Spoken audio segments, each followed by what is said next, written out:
எல்லாம் வல்ல அல்லாஹு தஆலா பொருந்திக் கொள்ள வேண்டும். எமது இந்த சந்திப்பில் நாங்கள் கற்றுக்கொள்ளக்கூடிய எல்லா விஷயங்களையும் எங்களுடைய வாழ்க்கையில் பயனளிக்கக்கூடிய கல்வியாக அல்லாஹு தஆலா அவற்றை மாற்றி தர வேண்டும் என்று பிரார்த்தித்தவனாக அல்லாஹ்வுடைய வசனமாகிய வல் அஸ்ர் காலத்தின் மீது சத்தியமாக இன்னல் இன்சான லஃபீ ஹுஸ்ர் நிச்சயமாக மனிதன் நஷ்டத்தில் இருக்கிறான் இல்லல்லதீன ஆமனூ வ அமிலுஸ் ஸாலிஹாத் யாரெல்லாம் ஈமான் கொண்டு நல்ல செயற்பாடுகளில் அந்த ஈமானின் அடிப்படையில் ஈடுபடுகிறார்களோ அவர்களும் வதவாஸவ் பில் ஹக் சத்தியத்தை ஒருவருக்கொருவர் உபதேசித்துக் கொள்பவர்களும் வதவாஸவ் பிஸ் ஸப்ர் இந்த ஈமான் அமல் ஸாலிஹாத் சத்தியத்தை ஒருவருக்கொருவர் சொல்லும் போது ஏற்படுகின்ற துன்பங்கள், துயரங்கள், கஷ்டங்கள், லாபங்கள், நஷ்டங்கள் அனைத்து விடயங்களிலும் பொறுமை காத்துக் கொள்கிறார்களோ அவர்கள் மாத்திரம்தான் நஷ்டவாளிகள் இல்லை. அப்படி என்றால் வெற்றி பெற்றவர்கள் என்று அல்லாஹ் தஆலா கூறுகிறார். அன்பின் சகோதரர்களே, இந்த சூறாவை நாங்கள் நோக்கினால் மிக சிறிய சூறா, ஆனால் முழு மனிதனுடைய வாழ்க்கையின் பெருமானம் எதில் இருக்கிறது? ஒரு மனிதனுடைய பெருமதி என்ன? ஒரு மனிதன் வாழ்வதில் அவன் எவ்வளவு பொருளாதார வசதிகள் இருக்கிறான் என்பது பெருமதியா, அல்லது அவன் எந்த தேக ஆரோக்கியத்தோடு இருக்கிறான் என்பது பெருமதியா, அல்லது அவன் சுகாதார நிலையில் ஆரோக்கியத்தோடு இருக்கிறான் என்பது பெருமதியா, அல்லது அவன் நிறைய பிள்ளை குட்டிகளோடு சொத்து செல்வங்களோடு இந்த உலகில் வாழ்கிறான் என்பது பெருமதியா? அல்லாஹ் தஆலா மனித வாழ்வில் பெருமானமாக பெருமதியாக 4 விஷயங்களை இங்கே சொல்கிறான். இந்த 4 விஷயங்களுக்குமான அடிப்படை என்னவென்று சொன்னால், முதலாவது ஈமான், இரண்டாவது அமலு ஸாலிஹாத் ஈமான் கொண்ட அடிப்படையில் வாழ்தல், மூன்றாவது தனது வாழ்க்கையில் எடுத்த விடயங்களை மற்றவர்களுக்கு சொல்லுதல், நான்காவது இந்த கட்டங்களில் எல்லாம் நிச்சயமாக ஒரு மனிதனுக்கு இழப்புகளும் நஷ்டங்களும் கட்டாயம் ஏற்படும், அந்த கஷ்டங்களை தாங்கிக் கொள்கிறார். இந்த 4 அடிப்படைகள் இருக்கும் பொழுதுதான் ஒரு மனிதனுடைய வாழ்வில் பெருமானம் இருக்கிறது. இந்த 4 அடிப்படைகளும் ஒரு மனிதனுடைய வாழ்க்கையில் கிடைப்பதற்கு மிக முக்கியமான ஒரு விஷயம் இருக்கிறது. அதுதான் அல் இல்ம், அறிவு. ஒவ்வொரு மனிதனும் தனக்கு உரிய ஈமானை பெற்றுக்கொள்ள, அதன்படி வாழ்வதற்கான முறைகளை அறிந்து கொள்ள அறிவு இன்றியமையாததாக இருக்கிறது. இந்த அறிவை பொறுத்தவரைக்கும் இது எங்களை வழிகேட்டிலிருந்து பாதுகாக்கக்கூடிய அரணாகவும் இருக்கிறது. எனவே இந்த அறிவை பெற்றுக்கொள்ளும் வழி என்ன என்பதை நாங்கள் மிக தெளிவாக புரிந்து கொண்டு, அந்த அறிவை பெறுவதற்காக நாங்கள் எவ்வளவு நேரத்தை ஒதுக்குகிறோம் என்பதை நாங்கள் தெரிந்து கொண்டு, அந்த அறிவை பெற்றுக் கொள்வதற்காக எந்த வழிமுறைகளை நாங்கள் பின்பற்றுகிறோம் என்பதையும் நாங்கள் தெரிந்து கொண்டு, இந்த அறிவை பெற்றுக் கொள்வதன் போது எங்களுடைய மனநிலை எவ்வாறு இருக்கிறது? இஹ்லாஸாக இருக்கிறதா, அல்லது எங்களுடைய அறிவை தெரிந்து கொண்டு வைத்துக் கொண்டு மற்றவர்களை குற்றம் சுமத்துவதாக இருக்கிறதா என்பதையும் நாங்கள் மிச்சம் கவனமாக புரிந்து கொள்ள வேண்டியிருக்கிறது. எனவே அப்படியான இந்த அறிவை பெற்றுக் கொள்வது நாங்கள் வாழ்க்கையில் வெற்றி பெறுவதற்கு அடிப்படையாக இருப்பதன் காரணமாகத்தான் இந்த மாதிரியான மாநாடுகளை எங்களது சங்கம் AJFC சங்கம் ஏற்பாடு செய்திருக்கிறார். அல்ஹம்துலில்லாஹ்.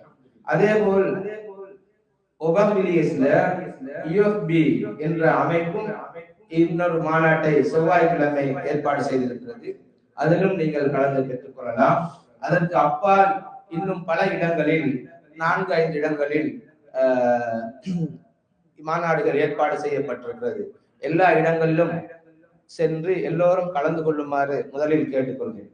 அடுத்ததாக எங்களுடைய இந்த மாநாட்டுக்கான அழைப்பை ஏற்று வருகை தந்த உங்கள் எல்லோருக்கும் அல்லாஹு தாலா அருள் பாலிக்க வேண்டும் என்று கேட்டுக்கொண்டவனாக எங்களுடைய இந்த மாநாட்டில் கலந்து சிறப்பிப்பதற்காக இலங்கையிலிருந்து வருகை தந்திருக்கின்ற அஷேக் எம்எல் முபாரக் மதனி அவர்களை நாங்கள் அன்போடு வரவேற்கிறோம்.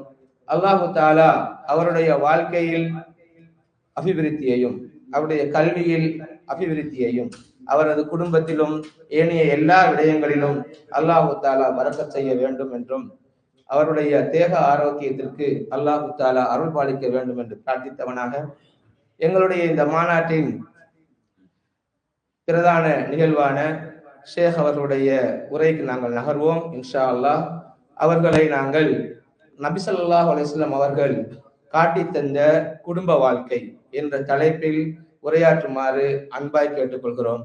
அஸ்ஸலாமு அலைக்கும் வரஹ்மத்துல்லாஹி வபரகாத்துஹு. السلام عليكم ورحمة الله وبركاته.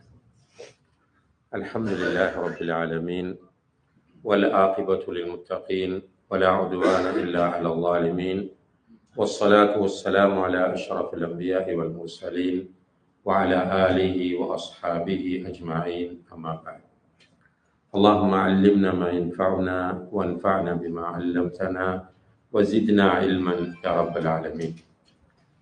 கணிதத்திற்குரிய பெரியோர்களே, சகோதர சகோதரிகளே, அல்லாஹ்வுடைய பேரருளால் அவனுடைய மாளிகைகளில் ஒன்றிலே அவனுடைய மார்க்கத்தை பற்றி பேசுவதற்காகவும் கேட்பதற்காகவும் நாம் எல்லோரும் ஒன்று சேர்ந்திருக்கிறோம். அல்ஹம்துலில்லாஹ். அல்லாஹ்வை நினைவு கூறுவதற்காக, அவரிடத்தில் சுவர்க்கத்தை கேட்பதற்காக, நரகத்திலிருந்து பாதுகாப்பு தேடுவதற்காக ஒரு கூட்டம் எங்காவது ஒன்று சேர்ந்தால், அது மஸ்ஜிதாக இருந்தாலும் சரி, வேறு இடங்களாக இருந்தாலும் சரி, அந்த மஜ்லிஸை மலக்குகள் வந்து சூழ்ந்து உட்கார்ந்து கொள்வார்கள். அவர்களிடத்தில் அல்லாஹு தஆலா அங்கு உட்கார்ந்திருக்கிற மக்களை பற்றி விசாரிப்பார். இவர்கள் என்ன செய்கிறார்கள், என்ன கேட்கிறார்கள். இப்போ மலக்குகள் சொல்வார்கள், இவர்கள் உன்னை நினைவு கூறுகிறார்கள், உன்னிடம் சுவர்க்கத்தை கேட்கிறார்கள், நரகத்திலிருந்து பாதுகாப்பு தேடுகிறார்கள் என்று சொல்லும்போது அல்லாஹ் எல்லாம் அறிந்தவன். அவன் மலக்குகளை பார்த்து சொல்லுகிறான், உங்களை சாட்சியாக வைத்து சொல்லுகிறேன், இந்த சபையில் உட்கார்ந்திருக்கிற அனைவருக்கும் நான் மன்னிப்பு வழங்கிவிட்டேன் என்று. மலக்குகள் உடனே சொல்லுவார்கள், யா அல்லாஹ், நாங்கள் சொன்னது பொதுவாக, ஆனால் இந்த சபையில் ஒருவர் இருக்கிறார், அவர் உன்னை விக்ரி செய்வதற்காக வரவில்லை, அவர் உன்னிடம் சுவர்க்கத்தை கேட்கவில்லை, நரகத்தில் இருந்து பாதுகாப்பு தேடவும் இல்லை. அவர் வந்தது சும்மா வந்தார், கிரௌட் ஒன்று இருக்கிறது, அவரும் உட்கார்ந்திருக்கிறார், எனவே அவருக்கும் மன்னிப்பா என்று தொனியில் அவர்கள் கேட்கும்போது அல்லாஹ் சொல்கிறான், அவருக்கும் நான் மன்னிப்பு வழங்குகிறேன். சுப்ஹானல்லாஹ். இந்த மஜ்லிஸ் சாதாரணமான மஜ்லிஸ் கிடையாது.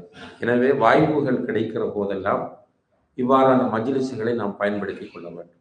அது சில நேரங்களில் நமக்கு புரியாத மொழியில் இருந்தாலும் கூட பிரச்சனை இல்லை. இந்த மஜ்லிஸுக்கு ஒரு பரக்கத் இருக்கிறது. அல்ஹம்துலில்லாஹ். அந்த அடிப்படையில் இந்த இடத்திலே, இன்றைய இந்த நாளிலே நாம் எல்லோரும் ஒரு நல்ல நோக்கத்தோடு வந்திருக்கிறோம்.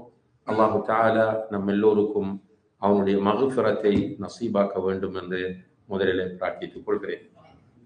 அன்புள்ள சகோதர சகோதரிகளே, இன்றைய காலத்திற்கு தேவையான மிக முக்கியமான ஒரு தலைப்பு தான் நபிகள் நாயகம் ஸல்லல்லாஹு அலைஹி வஸல்லம் அவர்கள் காட்டி தந்த மகிழ்ச்சியான சந்தோஷமான குடும்ப வாழ்க்கை.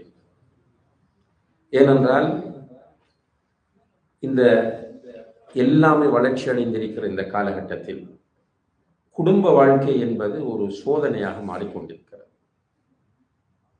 விவாகரத்துக்கள் ஆரம்ப காலங்களோடு ஒப்பிடுகிற போது இப்போது மிக கூடுதலாக இடம்பெற்றுக் கொண்டிருப்பதை நாம் பார்க்கலாம். இப்போ இங்குள்ள சிச்சுவேஷன் எனக்கு தெரியாது, ஆனால் நம்முடைய நாடுகளிலே போய் பார்த்தால் அங்கே குறிப்பாக இந்த புதிய தலைமுறையினர் திருமணம் முடித்து மறுநாள் டைவோர்ஸுக்கு போகிறார்கள். இதிலே பொதுவாகவே இதை நாம் பார்க்க முடிகிறது. அதாவது முஸ்லிம்கள் என்று இல்லாமல் பொதுப்படையாக இதை பார்க்கக்கூடியதாக இருக்கிறது. பல வருடங்களுக்கு முன்னால், நான் நினைக்கிறேன் ஒரு 15 வருடங்களுக்கு முன்னால், ஸ்ரீலங்காவிலே விவாகரத்து தொடர்பான ஒரு அறிக்கை வெளியிடப்பட்டிருந்தது. அதிலே சொல்லுகிறார்கள், ஸ்ரீலங்கா ஒரு சின்ன நாடு, மொத்த சனத்தொகையே 2 கோடி பேர் தான். அந்த நாட்டில் ஒரு நாளைக்கு 300 விவாகரத்துகள் இடம்பெறும். இது நான் சொல்றது ஒரு 15-20 வருடங்களுக்கு முன்னால் உள்ள புள்ளி விவரம். இப்போது எப்படி இருக்கும் யோசிப்பாங்க. இப்போ தமிழ்நாட்டுக்கு போனாலும் நம்ம பார்க்குற விஷயம், நிறைய ஜமாத்துகளிலே இந்த விவாகரத்து பிரச்சனைகள் நாளாந்தம் குவிந்து கொண்டே இருக்கிறது. ஸ்ரீலங்காவிலே அல்லாஹ்வுடைய உதவியால் இந்த முஸ்லிம் தனியார் சட்டம் என்ற ஒன்று உலக காலமும் சிறப்பாக அரசாங்கத்தினால் வழங்கப்பட்ட ஒரு சலுகையாக இருக்கிறது.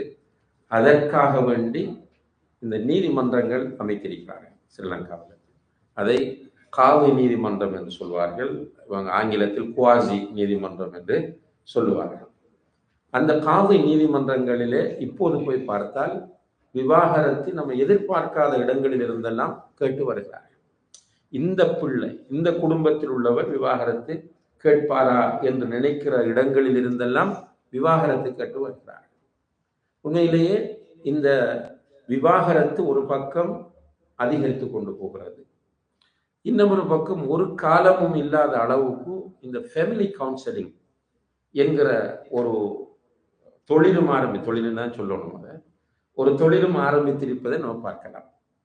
இப்போ ஃபேமிலி கவுன்சிலிங் சென்டர்கள் நாளுக்கு நாள் உருவாகி கொண்டிருக்கும். ஃபேமிலி கவுன்சிலர்கள் வந்து கொண்டு, இப்போ சென்னையிலாம் போய் பார்த்தீங்கன்னா நீங்கள் அப்பாயின்மெண்ட் எடுப்போம். ஃபேமிலி கவுன்சிலிங்காக வேண்டி முன்கூட்டி அப்பாயின்மெண்ட் எடுத்து ஒரு ஸ்பெஷலிஸ்ட் டாக்டரை பார்க்கறதுக்கு நீங்கள் எப்படி அப்பாயின்மெண்ட் எடுப்பீர்களோ அப்படி அப்பாயின்மெண்ட் எடுத்து கியூவில் இருந்து இந்த ஃபேமிலி கவுன்சிலிங் போக வேண்டிய ஒரு தேவை ஏற்பட்டிருக்கிறது.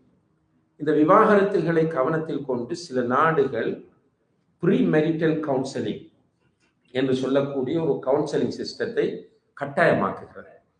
மலேசியா போன்ற நாடுகளில் அது வலியுறுத்தப்படுகிறது. அதுபோல இந்தோனேசியாவில் இருக்கிறது.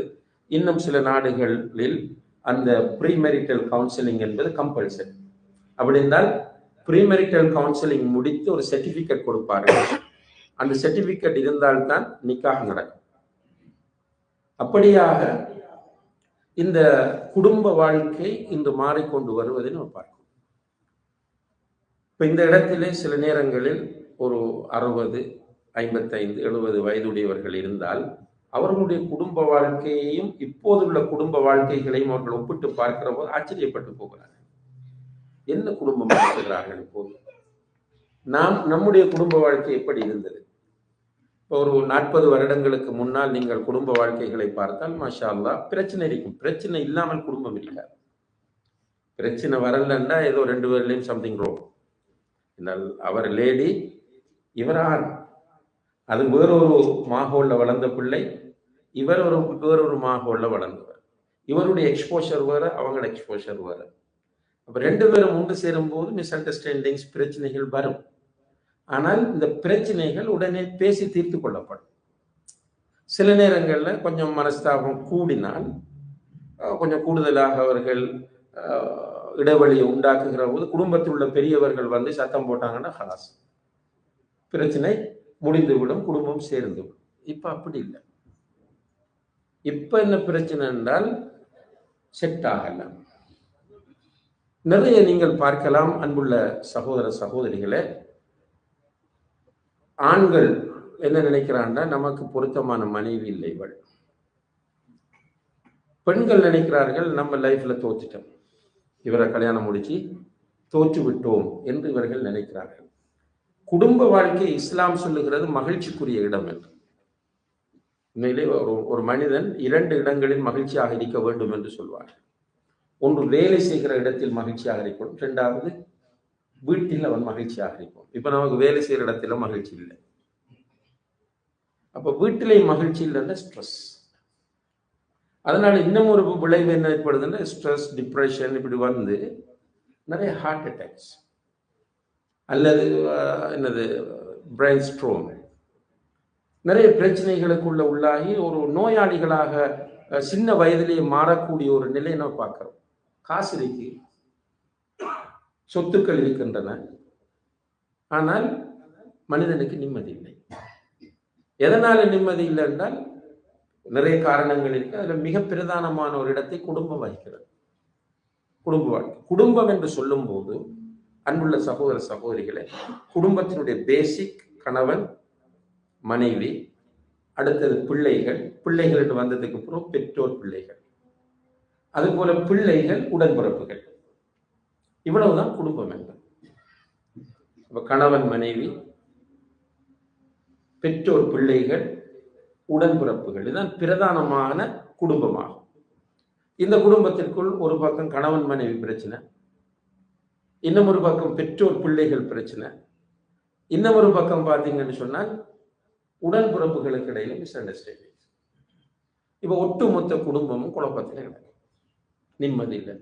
இல்லாமன் ரஹிம ரப்பி, அல்லாஹு தஆலா ரஹ்மத் செய்த சில குடும்பங்களை தவிர பெரும்பாலான குடும்பங்கள் நிம்மதியை இழந்து தவிப்பதை நாம் பார்க்கிறோம். அப்ப இஸ்லாம் சொல்லுகிறது குடும்பம் என்றால் அது மகிழ்ச்சியாக இருக்க வேண்டும் என்று. ரசூல் ஸல்லல்லாஹு அலைஹி வஸல்லம் அவர்களை ஒரு பிரமச்சாரியாகவோ அல்லது ஒரு சன்னியாசியாகவோ அல்லாஹ் ஆக்கவில்லை. ரசூல் ஸல்லல்லாஹு அலைஹி வஸல்லம் அவர்களை ஒரு குடும்பக்காரனாகத்தான் அல்லாஹ் ஆக்கி வைத்தார். குடும்பக்காரனால் சாதாரணமான குடும்பக்காரர் அல்ல. 11 திருமணங்கள் முடித்தார்கள். ஒரே நேரத்தில் எத்தனை மனைவி? 9 மனைவி. சேம் டைம் 9 மனைவியர்களோடு குடும்பம் நடத்தினார்கள். அவர்களுக்கு பிள்ளைகள் இருந்தார்கள், பேர பிள்ளைகளும் இருந்தார்கள். அல்ஹம்துலில்லாஹ், ஒரு ஹாப்பி ஃபேமிலி. அவருடைய குடும்பம் ஒரு மகிழ்ச்சியான குடும்பமாகவே இருந்தது. மிஸ் அண்டர்ஸ்டாண்டிங் வந்திருக்கிறது மனைவிமாரோடு, அதாவது சின்ன சின்ன முரண்பாடுகள், பிரச்சனைகள் வந்திருக்கின்றன. ஆனால் அவை அழகிய முறையில் தீர்க்கப்பட்டு அழகான ஒரு குடும்பமாக இருக்கிறது. அந்த பாரம்பரியத்தில் நம்முடைய சமுதாயத்தில் உள்ள குடும்பங்கள் மகிழ்ச்சியான குடும்பங்கள், அல்ஹம்துலில்லாஹ். ஆனால் இன்று இந்த குடும்பங்கள் மகிழ்ச்சியை இழந்திருக்கின்றன என்றால் இது ஒரு மறைக்க முடியாத உண்மை. விதிவிலக்காக ஒரு சிலர் இருக்கலாம், பெரும்பாலும் இன்றைக்கு சின்ன விஷயத்துக்கெல்லாம் டைவோர்ஸ் கேட்கிறார். என்னால முடியாது, பெண்கள் கேட்கிறார்கள். ரசூலுல்லாஹி ஸல்லல்லாஹு அலைஹி வஸல்லம் அவர்கள் சொல்லுகிறார்கள், நியாயமான காரணங்கள் இல்லாமல் எந்த பெண் தன்னுடைய கணவரிடத்தில் விவாகரத்து கேட்கிறாளோ அவள் சுவர்க்கத்தின் வாடையை கூட நுகர மாட்டாள். அல்லாஹ் பாதுகாக்க வேண்டும். நியாயமான காரணம் என்ற சில நேரம் நம்ம கிட்ட வருவாங்க கவுன்சிலிங்காக, வந்து உட்கார வச்சு 2 பேரோடையும் பேசுவோம். சில நேரம் தனித்தனியாக பேசிட்டு அப்புறம் 2 பேரையும் உட்கார வச்சு பேசினா அவங்க சொல்லக்கூடிய ரீசன்ஸ், எனக்கு வாழ முடியாது, எனக்கு சேர்ந்து வாழ முடியாது என்பதற்கு அவர்கள் சொல்லக்கூடிய காரணங்களை நீங்க பார்த்தா ஒரு அர்த்தம் இல்லாத காரணங்கள், அற்ப காரணங்கள். இப்ப நான் சொல்லுவேன், நீங்கள் உங்களுடைய கணவன் எனக்கு பொருத்தமற்றவர், நான் அவரோடு சேர்ந்து வாழ முடியாது என்று சொல்வதற்கு நீங்க சொல்லணும், என்னுடைய கணவன் ட்ரக்ஸ் யூஸ் பண்றாரு, எவ்வளவு சொல்லி பார்த்து கேட்கிறாரு, இல்லை நீங்க விவாகரத்து கேட்கலாம். என்னுடைய கணவனிடத்துல வணக்கத்திற்கும் இபாதத்திற்கும் அவருக்கும் சம்பந்தமே இல்லை, தொழ மாட்டார், ஹலால் ஹராம் பேண மாட்டார், மார்க்கத்தை பற்றி அக்கறை எதுவும் அவருக்கு இல்லை, நீங்க விவாகரத்து கேட்கலாம். அல்லது உங்களுடைய கணவன் செய்கிற தொழில் எல்லாமே ஹராமான தொழில், நீங்க சொல்லி பார்க்குறீங்க வட்டியோடு தொடர்படாதீர்கள், நான் அப்படித்தான் செய்வேன். போதை வஸ்து பிசினஸ் பண்றாரு, நீங்க சொல்லி பார்க்குறீங்க, கேட்கிறாரு இல்லை, இப்ப நீங்க சொல்லலாம் எனக்கு விவாகரத்து தாங்க. இப்ப நீங்க என்ன சொல்றீங்க? விவாகரத்து நீங்கள் கேட்பதற்கான காரணங்கள் என்று நீங்கள் பட்டியலிடக்கூடிய காரணங்கள் மார்க்க அடிப்படையிலோ அல்லது சமூக அடிப்படையிலோ விவாகரத்தை கோருவதற்கான காரணங்களே இல்லை. அங்க கூட்டிட்டு போகல, இவருடைய தாய் இவ்வாறு நடந்து கொண்டார், இவருடைய சகோதரிகள் இவ்வாறு நடந்து கொண்டார்கள், நான் கேட்டதை வாங்கி தரவில்லை, இப்படியான காரணங்கள். போன் பண்ணின ஆன்சர் இல்லை, இதெல்லாம் சொல்றாங்க இப்ப. அல்லது போன்ல மெசேஜ் ஒன்று வந்துச்சு, அந்த மெசேஜை வைத்து சந்தேகம் ஏற்பட்டுச்சு எனக்கு, இது ஒரு பக்கம். இங்க கணவன்கிட்ட போன இவருக்கு என்ன இவளை பிடிக்கல, என்னுடைய இந்த வைஃப் எனக்கு பிடிக்கல, நான் விட போறேன், தலாக் சொல்ல போறேன். என்ன காரணம்? ஒழுங்கா சமைத்து தருவதில்லை, வீட்டுக்கு வந்து என்ன ஒழுங்கான முறையில் வெல்கம் பண்றது இல்லை. ஃபோன் பண்ணினா ஊர்ல இருந்து ஃபோன் பண்ணி இந்த வெளிநாட்டுல இருந்து ஃபோன் பண்ணினா ஒழுங்கா ரெஸ்பான்ஸ் பண்றது இல்லை. இப்படி இவருடைய ரீசன்ஸ். என்னுடைய தாயோடு நல்ல முறையில் நடப்பதில்லை. இதெல்லாம் விவாகரத்துக்கான காரணங்களே இல்லை. சின்ன சின்ன இதெல்லாம் பேசி தீர்க்கிற காரணங்கள். ஆனால் என்ன பிரச்சனை என்றால், இப்போ அல்லாஹுடைய தூதர் ஸல்லல்லாஹு அலைஹி வஸல்லம் அவர்கள் எந்த பெண்ணாவது நியாயமான காரணம் இல்லாமல் விவாகரத்தை கேட்கிறாளோ அவள் சுவர்க்கத்தின் வாடையை கூட நுகரமாட்டாள் என்று சொல்லியிருக்கிறார்கள். சஹீஹான ஹதீஸ். ஒரு தஈஃபான ஹதீஸ், பலவீனமான ஹதீஸ். ஆனால் அதனுடைய கருத்து சரியானது என்று உலமாக்கள் சொல்கிறார்கள். ஹதீஸ் அறிவிப்பாளர் அடிப்படையில் பலவீனம், ஆனால் அதுல கண்டென்ட், அந்த ஹதீஸினுடைய உள்ளடக்கம் சரியானது.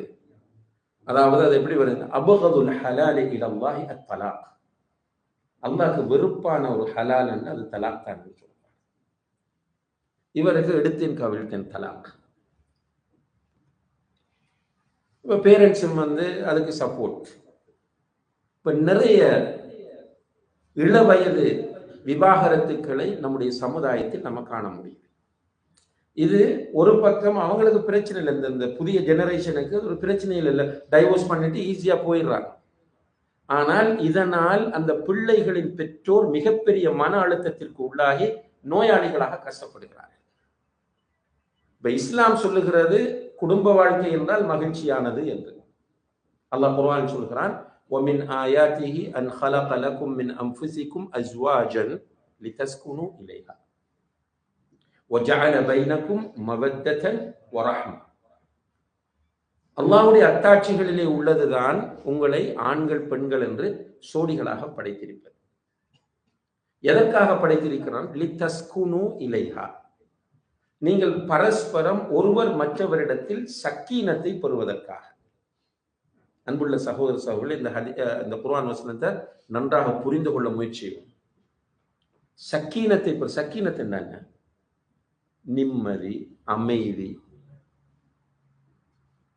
நிம்மதியை அமைதியை பெற்றுக் கொள்வதுதான் திருமணத்தினுடைய நோக்கம். சொல்லுவார்கள், ஆபத்தில் துணை நிற்க ஒரு நண்பனும் தன்னுடைய உள்ள கிடக்கை கொட்டி தீர்க்க ஒரு மனைவியும் கிடைத்தால் அந்த மனிதன் பெரிய அதிர்ஷ்டசாலி. அவனுக்கு ஒரு நல்ல பெஸ்ட் ஃப்ரெண்ட் இருக்க வேண்டும். அதே போல நம்முடைய உள்ளத்தை ஷேர் பண்றதுக்கு வைஃப் அமையும். அதே போல அந்த வைஃபுக்கும் ஒரு ஹஸ்பண்ட் அமையும். இப்ப நிறைய வைஃப் ஹஸ்பண்ட நீங்க பாத்தீங்கன்னா பேசுறதே இல்லை.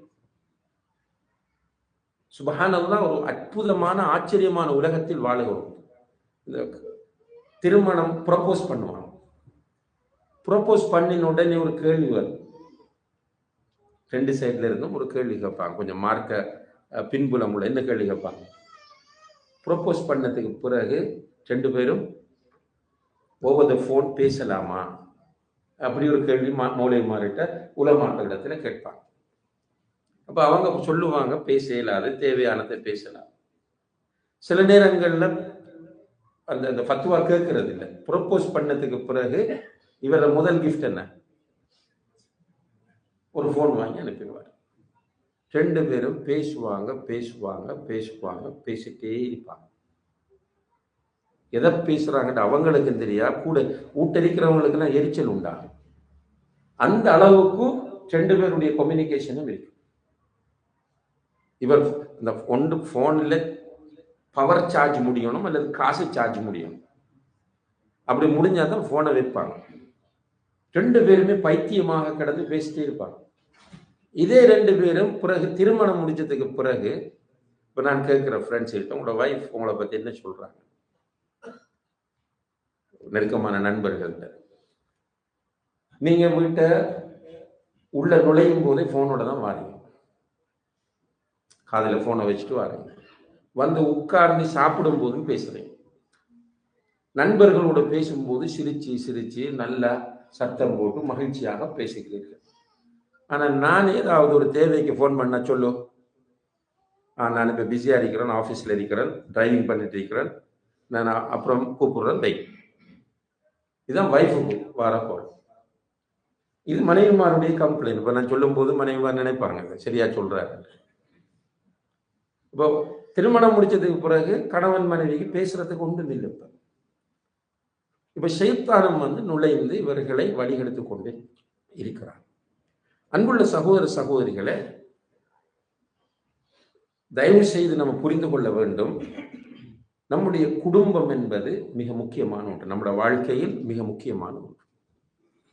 இந்த குடும்பத்தில் மகிழ்ச்சி நமக்கு கிடைக்காவிட்டால் நிச்சயமாக உடலியல் ரீதியாகவும் நம்ம பாதிக்கப்படுவோம், உளவியல் ரீதியாகவும் பாதிக்கப்படும்.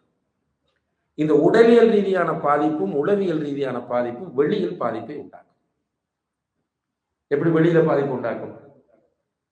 ஆபீஸ்ல காட்டுவார் அந்த கோபத்தை, அல்லது அவருடைய ஸ்கூல்ல டீச்சர்னா அங்க போய் மாணவர்கள்ட்ட காட்டுவார், அல்லது பள்ளிக்குள்ள தொழுதுட்டு இருக்கும் போது ஒருவருடைய போன் ரிங் பண்ணும்.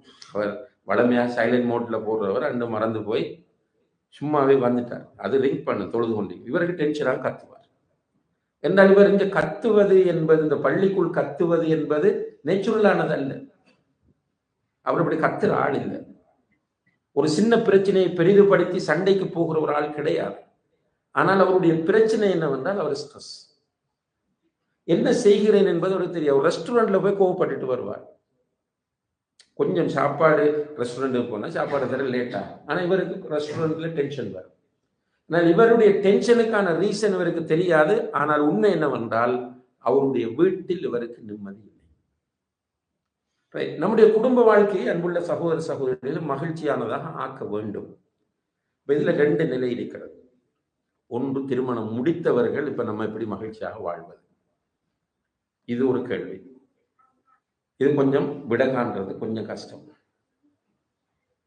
விட இருக்கிறதுக்கு. 2வது திருமணம் முடிக்க போகிறவர்கள் தங்களுடைய குடும்ப வாழ்க்கையை மகிழ்ச்சியாக அமைத்துக் கொள்வது எப்படி.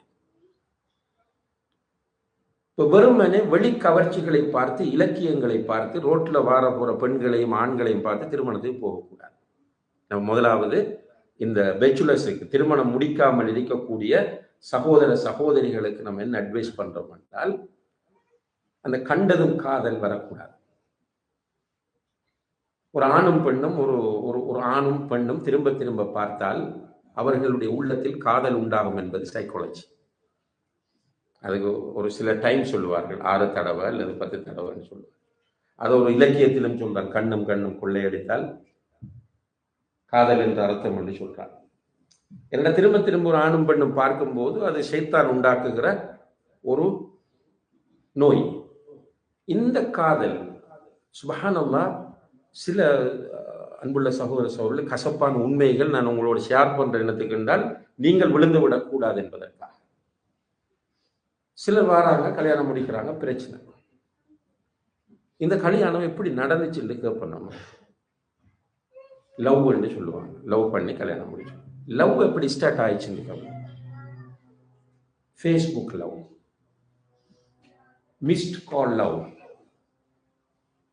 மிஸ் கால் வந்துடுங்க, திரும்ப அதுக்கு இவங்க ஒரு மிஸ் கால், அதுக்கு பிறகு சாரி இட்ஸ் ஆல் ரைட், அதுக்கு பிறகு ஹூ ஆர் யூ, பிறகு தேங்க்ஸ். இப்படி போய் அது ஒரு லவ்வாக மாறி பிறகு 2 பேரும் அவன் இல்லை என்றால் எனக்கு வாழ்க்கையே வேண்டாம். ஒரு கேர்ளை கூட்டிட்டு வந்தாங்க, நைட்ட கூப்பிட்டு வந்து சொன்னாங்க, இந்த பிள்ளை கொஞ்சம் கவுன்சிலிங் செய்யுங்க அந்த பேரண்ட்ஸ். எதுக்குன்னு கேட்டேன், ஸ்கூல்ல படித்த ஒரு கிளாஸ்மேட் அல்லது ஸ்கூல் மேட்டை லவ் பண்றான்.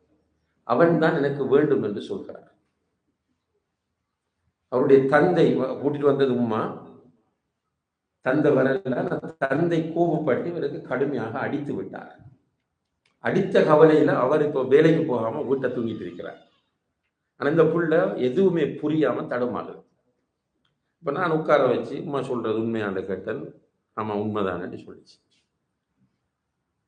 அந்த பையன் யாருன்னு கேட்டேன், என்னோட ஸ்கூல்ல படிக்கிற பையன். யார் மகன் கேட்டேன், தெரியாது. அவன் யாருடைய மகன், அந்த பையனுடைய பெற்றோர் உனக்கு தெரியுமான்னு கேட்டா தெரியாது. அந்த பையனுக்கு யாராவது உறவினர்கள் இருக்கிறார்களான்னு கேட்டா தெரியாது. அந்த பையனுடைய ஃப்ரெண்ட்ஸை தெரியுமா தெரியாது. சுப்ஹானல்லாஹ், அந்த ஆன்சரை பாருங்க, அந்த நிலைமையை பாருங்க. நான் சொல்றது வல்லாஹி நடந்தது. அவனை மட்டும்தான் தெரியும். அவனுடைய பெற்றோர் யார் என்பது தெரியாது, அவனுடைய உடன்பிறப்புகள் யார் என்பது தெரியாது, அவனுடைய பேக்ரவுண்ட் தெரியாது, அவனுடைய ஃப்ரெண்ட்ஸ் தெரியாது. இந்த பிள்ளை அவன் வேணும் என்று ஒரே பிடியாக நிற்கிறது. இவ்வளவு காலமும் வளர்த்த பெற்றோரை தூக்கி எறிகிறது. தந்தையுடைய மனதை புண்படுத்தி விட்டது, அவருடைய கோபத்தை தூண்டிவிட்டது. உறவினர்கள் அனைவரையும் பகைக்க ரெடி. யாருக்காக? யாரோ ஒருவனுக்காக. அவன் யார் என்றே தெரியாது. இது ஒரு இன்சிடென்ட். இன்னும் ஒரு குடும்பத்தை கொண்டு வந்தார்கள். ஒரு குடும்பம் வந்தார்கள். ஒரு பிள்ளை ஒருவனை லவ் பண்ணுது என்று சொன்னாங்க. லவ் பண்ணுது என்று சொன்னதுக்கு பிறகு நம்ம அந்த பிள்ளைக்கு நிறைய சொன்னோம். அந்த பிள்ளை நம்ம கிட்ட வல்லாஹி நான் அப்படி பண்ண மாட்டேன் என்று சொல்லிட்டு போயிடுச்சு. பிறகு அந்த பிள்ளை கொஞ்ச காலமாக போனதுக்கு பிறகு திரும்ப லவ் பண்ணது. அவனே பண்ணிட்டு திரும்ப அந்த பிள்ளைக்கு தெரிய வருது அவன் ஒரு ட்ரக்ஸ் அடிக்ட்ன்றது காலப்போக்கில் தான் தெரிய வருது. இப்ப அவனிடமிருந்து விடுதலை ஆகுவதற்கு என்ன வழின்னா அந்த பிள்ளையை தனியே வந்து எடுக்குது. அதற்குள் பேச வேண்டியதெல்லாம் பேசியாச்சு, கொடுக்க வேண்டியதெல்லாம் கொடுத்தாச்சு, போட்டோ அனுப்பியாச்சு, நிறைய டாக்குமெண்ட்ஸ் அவன்கிட்ட இருக்குவாங்க. இப்ப இந்த பிள்ளை என்ன செஞ்சிருந்தால் ஒரு மாதிரி நம்ம சொன்ன ஐடியாவை வச்சு அவனை கட் பண்ணிட்டு வேறு ஒருவனை திருமணம் முடித்தது. ஆனால் அந்த ஜாகில் யாரு ஏற்கனவே லவ் பண்ணிய அந்த பையன் இந்த மாப்பிள்ளைக்கு, இந்த பிள்ளையுடைய கணவனுக்கு அவ்வளவு டாக்குமெண்ட்ஸையும் வாட்ஸ்அப் பண்ணிட்டான். அவனுக்கு மட்டும் பண்ணல, அந்த மாப்பிள்ளையோட தந்தைக்கு, உடன்பிறப்புகள் எல்லோருக்கும் பண்ணிவிட்டேன். இப்ப குடும்பம் கல்யாணம் குறைஞ்சிட்டு. இதை நான் பேசுறது யாருக்குண்டா திருமணம் முடிக்காமல் இருக்கிற பிள்ளைகளுக்கு. நீங்க ஹாப்பியா வாழணும்னா என்ன செய்யணும்ன்றது சொல்ல வாருங்க. பிரச்சனை புரிஞ்சாதான் உங்களுக்கு தீர்வு கிடைக்கும்.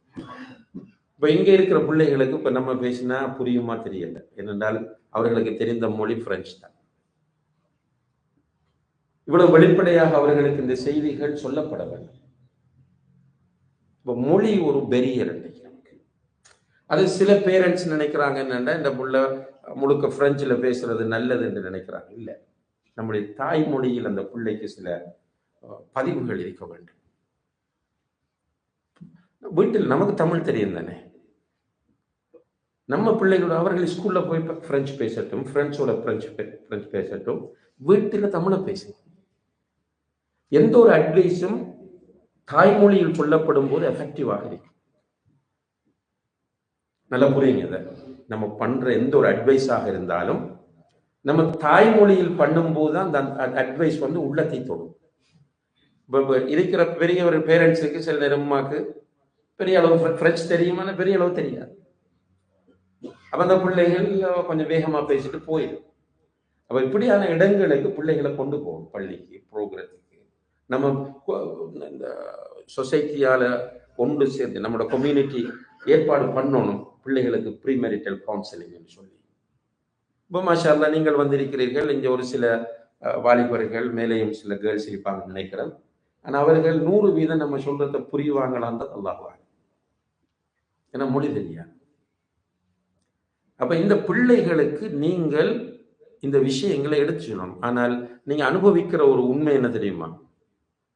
நீங்க நல்ல குர்ஆன் ஓத தெரிஞ்ச ஆளா இருந்தாலும் நீங்க குர்ஆன் ஓதி கொடுக்க போனா பிள்ளை உங்கள்கிட்ட ஓதாது.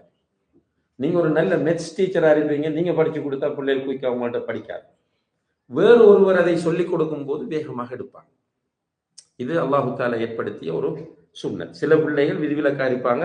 விதிவிலக்கா உள்ள பெற்றோர் இதை பொது விதியாக எடுத்துக்கொள்ளாதீர்கள். இந்த பிள்ளை கேட்குதானே, இந்த பிள்ளை குர்ஆன் ஓதி கொடுத்தது நான் தானே என்று எடுக்காதீர்கள். பொதுப்படையாக உள்ள உண்மை என்னென்றால், நம்மிடம் நம்முடைய பிள்ளை படிப்பதை விட இன்னும் ஒருவரிடம் போய் படிக்கிற போதுதான் வேகமாக அதை கற்றுக்கொள்ளும். அந்த பிள்ளைகளுக்கு இந்த மெசேஜ் தெளிவாக போய் சேர வேண்டும். இப்ப சேர வேண்டும் என்றால் மொழி ஒரு தடையாக இருக்க கூடாது. ரைட். இப்ப பிரச்சனைகள் எங்க உருவாகுதுன்னு கேட்டால், கணவன் மனைவி தேர்வு, மணமகன் மணமகள் தேர்வு. யாரை மணமகனாக எடுக்க வேண்டும், யாரை மணமகளாக எடுக்க வேண்டும்? மாஷா அல்லாஹ், நல்ல ஃபேமிலி, நல்லா படிச்சிருக்கிறான், நல்ல ஜாப் செய்கிறான், ஸ்மார்ட்டா இருக்கிறான் பையன்.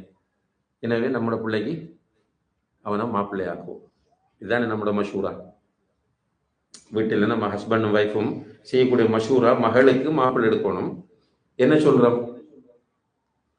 இந்த பையன் மாஷா அல்லாஹ் நல்ல ஸ்மார்ட்டா இருக்கான், நல்ல ஜாப்ல இருக்கிறான், குடும்பமும் பரவாயில்லை, நல்ல வசதி இருக்கு, நிறைய பொருளாதாரம் இருக்கு, இங்கேயும் சொத்து இருக்கு, ஊர்லேயும் இருக்கு, அவனை பேசி பார்ப்போமே. இப்படி ஒரு திருமணத்தை ப்ரொபோஸ் பண்ணி எங்கேஜ் பண்றோம்.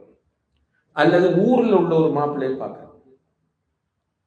நமக்கு அவர்கள் யார், அவர்களுடைய பின்புலம் என்ன, எப்படிப்பட்டவர்கள் என்றதெல்லாம் தெரியாது. இப்ப வாழ்க்கையில் சேர்த்து விட்டால் என்ன நடக்குது? 2-3 நாள் போகக்குள்ள மிஸ் அண்டர்ஸ்டாண்டிங் வந்துடுது. ஒரு இடத்திலிருந்து எனக்கு கால் பண்ணி கேட்டார்கள், ஒரு பிள்ளைக்கு திருமணம் முடித்து ஒரு 1 வீக் தான். அந்த பிள்ளை நல்ல கலகலப்பான ஜொலியான பிள்ளை, ஆனா இப்ப சைலண்டாவே உட்கார்ந்துட்டு இருக்கு. அதுக்கு ஜின் பிடிச்சிருக்கும்னு நினைக்கிறோம். ஒரு டைம் கொடுங்க கூட்டிட்டு வரதுக்குன்னு சொன்னாங்க. அப்ப நான் டைம் கொடுக்கல, நான் வரும்போது பார்க்கறேன்னு சொன்னா அவங்களுக்கு அவசரம். ஏனென்றால் திருமணம் முடித்து 1 வீக்ல இந்த பிள்ளை இப்படி இருக்குது.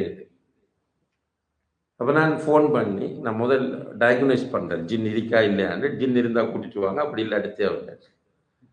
அப்ப அந்த பொண்ணோடு பேசும்போது அது ஆன்சர் பண்ணதில்லை. அப்புறம் நான் சொன்னேன், நீங்க தனி ஒரு இடத்துக்கு போங்கன்னு சொல்லி ஃபோன் எடுத்துட்டு தனி ஒரு இடத்த போய் உட்காருங்க.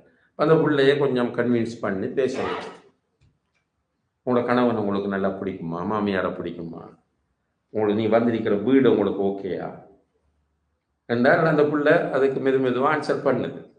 அப்போ அந்த பிள்ளைக்கு வேற ஒரு பிரச்சனையும் இல்லை, ஏதோ ஒரு சம்திங் டிஃப்ரெண்டாக நடந்திருக்கிறது என்பது மட்டும் உண்டு. அப்போ பேசி நான் கணவன் நல்லமான்னு கேட்டதுக்கு அந்த பிள்ளை கொஞ்சம் தடுமாறிச்சு ஆன்சர் பண்ண. அப்போ நினைச்சா அங்கே கொஞ்சம் பிரச்சனை இருக்கு. அதை கொஞ்சம் திரும்ப இன்வெஸ்டிகேட் பண்ணும்போது கேட்டேன், கணவனுடைய ஃபோனை நீங்கள் பார்த்தீங்களான்னு. ஆமாம், ஒரு தடவை பார்த்தேன். எதை பார்த்தீங்க? அவர் வாஷ்ரூம் போன நேரம் வேகமாக ஃபோனில் மெசேஜ் கொஞ்சம் வந்து கொண்டு இருந்துச்சுன்னா அடுத்து அந்த மெசேஜை படித்தா வேறொரு கேர்ள் அவருக்கு மெசேஜ் பண்ணது, என்னை மறந்து விடு என்று மெசேஜ். அவர் மேலே போய் பார்த்தா அவர் எழுதுறாரு என்னென்றா, உன்னை என்னால் மறக்க முடியவில்லை, என்னுடைய மனைவியோடு இருக்கும் போதும் உன்னுடைய நினைவாகத்தான் எனக்கு இருக்கு. இதை படித்தோன்னே அந்த புள்ள அப்செட். என்ன பண்ற, யாருக்கிட்ட சொல்ற, என்ன செய்யறன்னு தெரியாம அந்த புள்ள ஸ்ட்ரெஸ் ஆகும். இதுக்கு குடும்பத்தாக்கள் வச்ச பேர் என்ன? ஜின் பிடிச்சிட்டு பிள்ளைக்கு. இப்ப நீங்கள் வாழ்வது, அன்புள்ள வாலிபர்களே, சகோதரிகளே, திருமணம் என்பது ஒரு ஜொலி அல்ல, அது ஒரு என்டர்டைன்மெண்ட் அல்ல. ஒரு ரெஸ்டாரண்ட்ல போய் ஒரு உணவை சாப்பிட்டு விட்டு வருவது போன்ற ஒன்று அல்ல, அது லைஃப். நம்மளோட பழைய ஆட்கள் என்ன சொன்னாங்க தெரியுமா திருமணத்தை பத்தி? என்ன சொன்னாங்க? திருமணம் 1000 காலத்து பாருங்க தர்பியாவ. எக்ரிமெண்ட் தான் திருமணம். ஆனால் எக்ரிமெண்ட்ன்றதுக்காக எடுத்தேன் கவிழ்த்தேன் ஸ்டைல்ல பிரிந்து போவதல்ல திருமணம். அது 1000 காலத்து பயிர். அப்ப நம்ம சேர்ந்தால் அல்லாஹ்வுடைய உதவியை கொண்டு தொடர்ந்து வாழ வேண்டும். அப்ப நீங்கள் செய்ய வேண்டியது, நீங்கள் மகிழ்ச்சியாக வாழ வேண்டும் என்று விரும்பினால் முதலாவது என்ன செய்யணும் என்றால், நீங்கள் நல்லவர்களாக மாற வேண்டும். நீங்க உங்கள்ட்ட தீனம் இல்லை, ஒன்றும் இல்லை, உங்கள்ட்ட அஹ்லாக் இல்லை, நல்ல அட்டிடியூட் கிடையாது, ஷார்ட் டெம்பரா இருக்கிறது, தூக்கி வீசிட்டு போறது, அப்படி நீங்க இருந்தோன்னு உங்களுக்கு ஒரு நல்ல மனைவி தேடக்கூடாது. முதல்ல உங்களுக்கு தர்பியா கொடுத்து நீங்க மாறணும். நீங்க 5 வக்து தொழக்கூடியவராக மாறணும். நீங்க குர்ஆன் ஓதக்கூடியவராக நீங்க மாறணும். பெற்றோரை மதிக்கிற ஒருவராக நீங்கள் இருக்கணும். பள்ளிவாசலோடு உங்களுடைய தொடர்பு அதிகரிக்க வேண்டும். இஸ்லாமிய புத்தகங்கள் வாசிக்க வேண்டும். நல்ல ஸ்பீச்சுகள் கேட்க வேண்டும். இப்படி உங்களை நீங்கள் நல்லவராக மாற்ற வேண்டும். ஆணும் தான் பெண்ணும் தான். எனக்கு வார மணமகன் மார்க்கப்பட்டுள்ளவனாக இருக்க வேண்டும், அல்லது ஒழுக்கம் உள்ளவனாக இருக்க வேண்டும், பண்பாடு உள்ளவனாக இருக்க வேண்டும், விட்டுக் கொடுக்கக்கூடியவனாக இருக்க வேண்டும், சிரித்த முகத்தோடு இருக்க வேண்டும், என்னுடைய பெற்றோரை மதிக்கக்கூடியவனாக இருக்க வேண்டும் என்று நீங்கள் 1000 பட்டியல் போட்டு வைத்துக் கொண்டு நீங்கள் ஷோர்ட் டெம்பராகவும், உங்களிடத்தில் ஒழுக்கம் இல்லாத நிலையிலும், நீங்கள் கோபப்படுகிற ஒரு ஆளாகவும், நீங்கள் நினைப்பதை சாதிக்க வேண்டும் என்கிற மனநிலையோடு நீங்கள் இருந்து கொண்டு ஒரு நல்ல மாப்பிள்ளை எடுத்து சந்தோஷமா வாழிடுமா? ஏனா. எனவே 2 பேரும் நல்ல முறையில் வர வேண்டும். இந்த 2 பேரும் நல்ல முறையில் வாரது யார கையில் இருக்கு? முதல்ல அல்லாஹ்வோட நடத்துக்கு பிறகு பேரண்ட்ஸ். பேரண்ட்ஸ் என்ன நினைக்கிறோம் என்ற குழந்தை வளர்ப்பு சம்பந்தமா? அல்ஹம்துலில்லாஹ், நீங்க மஸ்ஜிதுக்கு வந்து எல்லாரும் முகத்தை பார்த்தாலும் ஜீனத்தாரிகள் அல்ஹம்துலில்லாஹ், தாடியோடும் மார்க்கத்தோடும் தொழுகையோடும் உள்ளவர்கள். இவ்வளவுதானே நம்மளோட கிரவுட்? இல்ல, வெளியில ஆயிரக்கணக்கில் இருக்கிறாங்க. நம்மள பிள்ளைகளே நம்மளால சரியா வளர்க்க முடியல என்கிற ஒரு சவால் இருக்கும் போது தீனோடு சம்பந்தம் இல்லாதவன் எப்படி பிள்ளை வளர்ப்பான்? இப்ப பேரண்ட்ஸு கிட்ட ஒரு அமானிதம் இந்த குழந்தைகள் சின்ன வயதிலிருந்து பிள்ளைகளை கவனமாக ஸ்கூலுக்கு அனுப்புறது சாதனை அல்ல. அது யாரோ வளர்க்க போகிறார்கள். நம்முடைய பிள்ளைகளை யாரோ வளர்க்க போகிறார்கள். அவங்க எப்படியான பின்புலத்தை கொண்டவர்கள்? அதுவும் ஆரம்ப காலங்களில் இந்த டீச்சிங் என்பதை இப்ப ஸ்ரீலங்காவில் சொல்லுவாங்க ஜொப் அல்லது, அது ஒரு சர்வீஸ் சொல்லுவாங்க. ஆசிரியர் சேவை என்று தான் சொல்லுவார். இப்ப எல்லாமே தொழில், எல்லாமே பிசினஸ். இப்ப வெறுமனே ஸ்கூலுக்கு பிள்ளைகளை அனுப்பிவிட்டு இந்த டியூட்டி முடிந்து விட்டது என்று நினைக்கிற மனநிலையில் உள்ள பேரண்ட்ஸ் கஷ்டப்படுறதுல என்ன பிரச்சனை? பிள்ளைகள லைஃப் சம்பந்தமாக பின்னுக்கு நான் கேட்ட கேள்வி புரிஞ்சிட்ட தெரியல. பிள்ளை வளர்ப்பு என்பது, குழந்தை வளர்ப்பு என்பது ஒரு அமானிதம் சம்பந்தப்பட்டது. அல்லாஹ்விடத்தில் பதில் சொல்ல வேண்டிய ஒரு டியூட்டி, அது ஒரு கடமை என்ற பொறுப்புணர்வு இல்லாமல் காசை அள்ளி வீசி நல்ல ஸ்கூல் தேடி பிள்ளைகளை அனுப்பிவிட்டு பிள்ளைகளுக்கு எந்தவித மார்க்க ரீதியான தர்பியாவும் கொடுக்காமல் அவர்களுடைய குர்ஆன், அவர்களுடைய அகீதா, அவர்களுடைய இபாதத், அவர்களுடைய அஹ்லாக் எதிலுமே முக்கியத்துவம் செலுத்தாமல் வெறுமனே இந்த புள்ள டாக்டர், இன்ஜினியர், அந்த காலேஜ், இந்த ஸ்கூல், எந்த புள்ள அந்த எக்ஸாம்ல பாஸ், எந்த புள்ள இங்கிலீஷ் பேசுவான், எந்த புள்ள பிரெஞ்சு பேசுவான், எந்த புள்ள அதுல கோல்டு மெடல் எடுத்திருக்கிறான் என்று புலம்பி பெருமை பாராட்டி விட்டு பிள்ளைக்கு கல்யாணம் முடிச்சு கொடுத்ததுக்கு பிறகு குடும்ப வாழ்க்கையில் பிரச்சனை வந்து இந்த பிள்ளைக்கு பிரச்சனை, இந்த குடும்ப இந்த பையனுடைய குடும்ப வாழ்க்கை, மகளுடைய குடும்ப வாழ்க்கை சீரழியுது என்று கவலைப்படுற பெற்றோருக்கு நம்ம என்ன ஆறுதல் சொல்லணும்? தேவையா ஆறுதல்? நீங்க பேசிக்கலி பிள்ளை விட்டுட்டீங்க. காசு அல்ல லைஃப். லைஃப் என்பது வாழும் வரைக்கும் ஹாப்பினஸ், வாழும் வரைக்கும் மகிழ்ச்சியாக வாழணும். இப்ப சிலரை நீங்க பாக்குறீங்க, சுப்ஹானல்லாஹ், பேரண்ட்ஸ் முதுமை அடைந்தால் தூக்கி கொண்டு எங்கேயாவது போட்டுறாங்க. அந்த இடங்களை பார்க்கிற போதுதான் இஸ்லாத்தினுடைய பெருமதி புரிகிறது. பேரண்ட்ஸ் முதுமை அடைந்தால், இப்ப நம்ம எல்லாரும் பேசுறது அன்புள்ள சகோதர சகோதரிகளை கூட நீங்க பார்த்திருப்பீங்க. இப்ப பயானுகளாக இருந்தாலும் சரி, அல்லது வேறு சைக்காலஜிக்கல் ப்ரோக்ராம்களாக இருந்தாலும் அந்த சில்ட்ரன் சைக்காலஜி என்று பேசுவாங்க. சில்ட்ரன் சைக்காலஜி, சிறுவர் உளவியல், நிறைய முக்கியத்துவம் உலகம் முழுக்க சிறுவர்கள் கொடுக்கப்படுது. அல்ஹம்துலில்லாஹ், இஸ்லாம் இதை விட பெரிய முக்கியத்துவம் கொடுத்திருக்கு. ஆனால் யாருமே எல்டர் சைக்காலஜி பேசுறாங்க. முதியோர் உளவியலை பற்றி யாரும் பேசுறாங்க? குர்ஆன் பேசுகிறார். குர்ஆன் என்ன சொல்லுது? இம்மா யபுலுகன்ன இந்தக்கல் கிபர அஹதுஹுமா அவ் கிலாஹுமா. உங்களோட பேரண்ட்ஸ் உங்களோடு இருக்கும் போது முதுமையை அடைந்து விட்டால் எப்படி நடக்க வேண்டும்? அவர்களுக்கு முழுக்க முழுக்க தேவை mercy, அன்பு, இரக்கம், கருணை. முதுமை அடைந்த பெற்றோர் எதிர்பார்ப்பது பிள்ளைகள் அன்பாக பேச வேண்டும், பணிவாக நடக்க வேண்டும், நான் சொல்றது இந்த பிள்ளை கேட்க வேண்டும். இன்றைக்கு அந்த நிலையில் பிள்ளை தூக்கி எறிஞ்சிட்டு போறாங்க. ஆனால் நல்ல வளர்த்தவங்கள மாஷா அல்லாஹ் பிள்ளைகள் அவங்கள தூக்கிட்டு தெரியுறாங்க.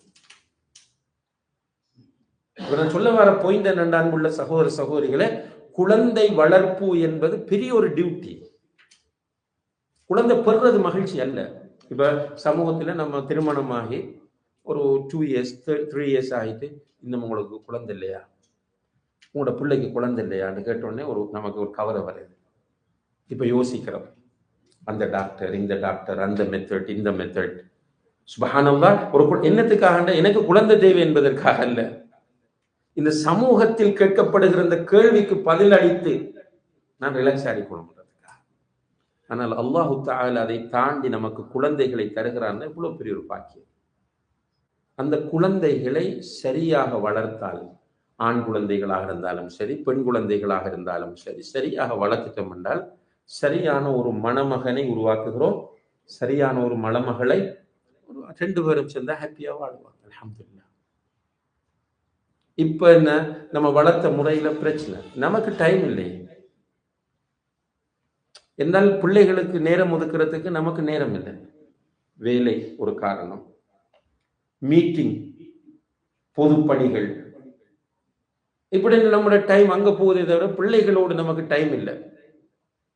தாய்மார் எடுத்துக்கிட்டா மாஷா அல்லாஹ், இப்போ நல்ல இஸ்லாமிய கல்வியை தேடுறதுல கடும் இன்ட்ரெஸ்ட் தாய்மார். அல்ஹம்துலில்லாஹ், அல்லாஹ் பரக்கத் செய்யும். ஆனால் இஸ்லாமிய கல்வியை தேடுவது என்பது குழந்தை வளர்ப்புக்கு தடையாக வந்துவிடக்கூடாது. கணவனுக்குரிய ஹக்குகளை கொடுக்கிற விஷயத்தில் தடையாக வந்துவிடக்கூடாது. எந்த நேரம் அசைன்மெண்ட், எந்த நேரம் பாடமாக்குறது, எந்த நேரமும் ஜூம்ல உட்கார்ந்துட்டு இருக்கிறது, எந்த நேரம் யூடியூப்ல அவரை பயானை கேட்டுட்டு இருக்கிறது, இது மட்டும் ஒரு பெண் செய்யக்கூடாது. ஹஸ்பண்டுக்குரிய உரிமைகள் அத்தனையும் அந்த பெண் என்ன செய்ய வேண்டும்? சரியான முறையில் கொடுக்க வேண்டும். பிள்ளைகள் வளர்ப்பு விஷயத்தில் சரியான கவனம் செலுத்த வேண்டும். இப்படி அந்த மனைவி இருக்க வேண்டும். ஆனால் நம்முடைய பெண்கள் ஒரு சாரார் மார்க்க கல்வி என்கிற பெயரில் குழந்தை வளர்ப்பில் மிஸ் பண்றோம். இன்னும் ஒரு சாரார் ஜாஹிலியத்தில் டைம் வேஸ்டா ஸ்டேட்டஸ் போடுறது, டிக்டாக் பண்றது, அவர்களுக்கு அது ஒரு பைத்தியம். அந்த ஸ்டேட்டஸை போடணும், பார்க்கணும், அதுக்கு ரிப்ளை பண்ணணும். பிள்ளைகளுடைய விஷயத்துல மிகப்பெரிய ஒரு கவன ஈனம், கேர்லஸ் ஏற்பட்டிருப்பதை நம்ம பார்க்கிறோம். இப்ப அன்புள்ள சகோதர சகோதரிகளை, இப்ப புதிதாக திருமணம் முடிக்க போகிற பிள்ளைகள் மகிழ்ச்சியான குடும்ப வாழ்க்கையை ஆரம்பிக்க வேண்டும் என்றால் அந்த பிள்ளைகள் மார்க்கத்தோடு வளர்க்கப்பட வேண்டும். இது முதல் விஷயம். இரண்டாவது, நம்முடைய பிள்ளைகளுக்கு நம்ம பொருத்தமான சோடிகளை தெரிவு செய்ய போகிறோம், மணமகனையோ மணமகளையோ தெரிவு செய்ய போகிறோம் என்றால் அதிலும் நம்ம கூடுதல் கவனம் தீனுக்கு கொடுக்க வேண்டும். ரசூல் ஸல்லல்லாஹு அலைஹி வஸல்லம் அவர்கள் சொல்கிறார்கள், ஒரு பெண் 4 நோக்கங்களுக்காகத்தான் இந்த உலகத்தில் திருமணம் செய்யப்படுகிறாள். அவளிடம் இருக்கிற குடும்ப அந்தஸ்து, அவளுடைய பொருளாதார வசதி, அவளுடைய அழகு, அவளுடைய மார்க்கம், இப்படி 4 விஷயம். சிலர் 4க்காகவும் முடிப்பார்கள், சிலர் ஒவ்வொன்றாக பார்ப்பார்கள், அல்லது சிலரை பார்ப்பார்கள். சுற்றி நீங்கள் பார்த்தால் இந்த 4க்குள்ளதான் நிற்கும். ஏன் திருமணம் முடிக்கிற? அழகான பொண்ணு. ஏன் அந்த பொண்ணை நீ சூஸ் பண்ணாய்? நல்ல குடும்பம். எதற்காக அந்த பெண்ணை நீ திருமணம் முடித்தாய்? வசதி. எதற்காக நீ முடிச்ச? மார்க்கம். இதுல 1ஐ சொல்லுவோம், அல்லது 2ஐ சொல்லுவோம், அல்லது 4ஐ சொல்லுவோம். அதான் ரசூலுல்லாஹி அலைஹி வஸல்லம் சொல்கிறார்கள், இந்த 4க்காகத்தான் ஒரு பெண் திருமணம் முடிக்கப்படுகிறார் என்று சொல்லிட்டு அல்லாஹ்வுடைய தூதர் ரெக்கமெண்ட் பண்ணுகிறார்கள். அவர்களை நேசிக்கிறவர்களுக்கு அவர்கள் சொல்கிறார்கள், ஃபதுஃபர் பிதாத்தி தீ தரிபத் யதாக், மார்க்கப்பட்டுள்ள பெண்ணை நீ மணந்துகொள், வாழ்க்கையில் வளம் வருவாய். சுப்ஹானல்லாஹ். மார்க்கப்பட்டுள்ள பெண்ணை நீ மணந்துகொள், வாழ்க்கையில் வளம் வருவாய். அடுத்த பக்கம் சொல்கிறார்கள், இதா அதாக்கும் மன் தர்தவுன தீனஹு வ குலுகஹு ஃபஸவ்விஜூ, ஒழுக்கமும் மார்க்கமும் உள்ள ஒரு மணமகன், நல்லா கேளுங்க, இதெல்லாம் ஹதீஸ் தான், ஹதீஸுக்கு நம்ம முக்கியத்துவம் கொடுக்கக்கூடியவர்கள். ஒழுக்கமும் மார்க்கமும் உள்ள ஒருவன் உங்களுடைய பிள்ளையை திருமணம் கேட்டு வந்தால் அவனுக்கே அவளை நீங்கள் முடித்துக் கொடுங்கள்.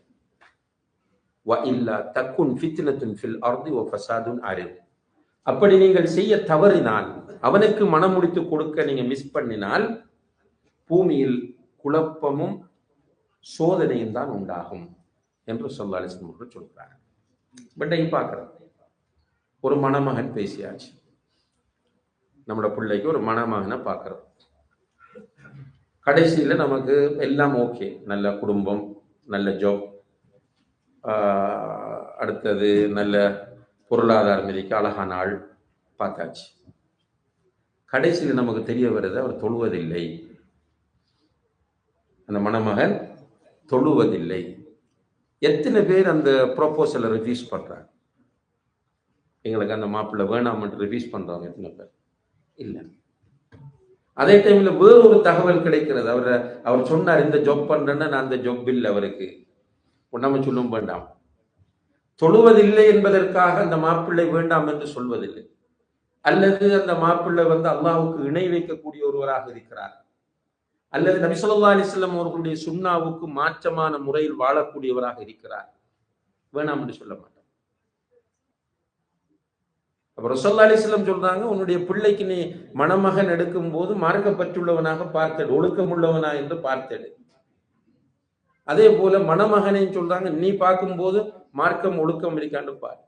அதனாலதான் இமாம் அஹ்மத் இப்னு ஹம்பல் ரஹிமஹுல்லாஹ் அவர்கள் ஒரு கூற்று ஒன்று சொன்னார்கள். அன்புள்ள சகோதர சகோதரிகள், மிக அற்புதமான ஒரு கருத்து.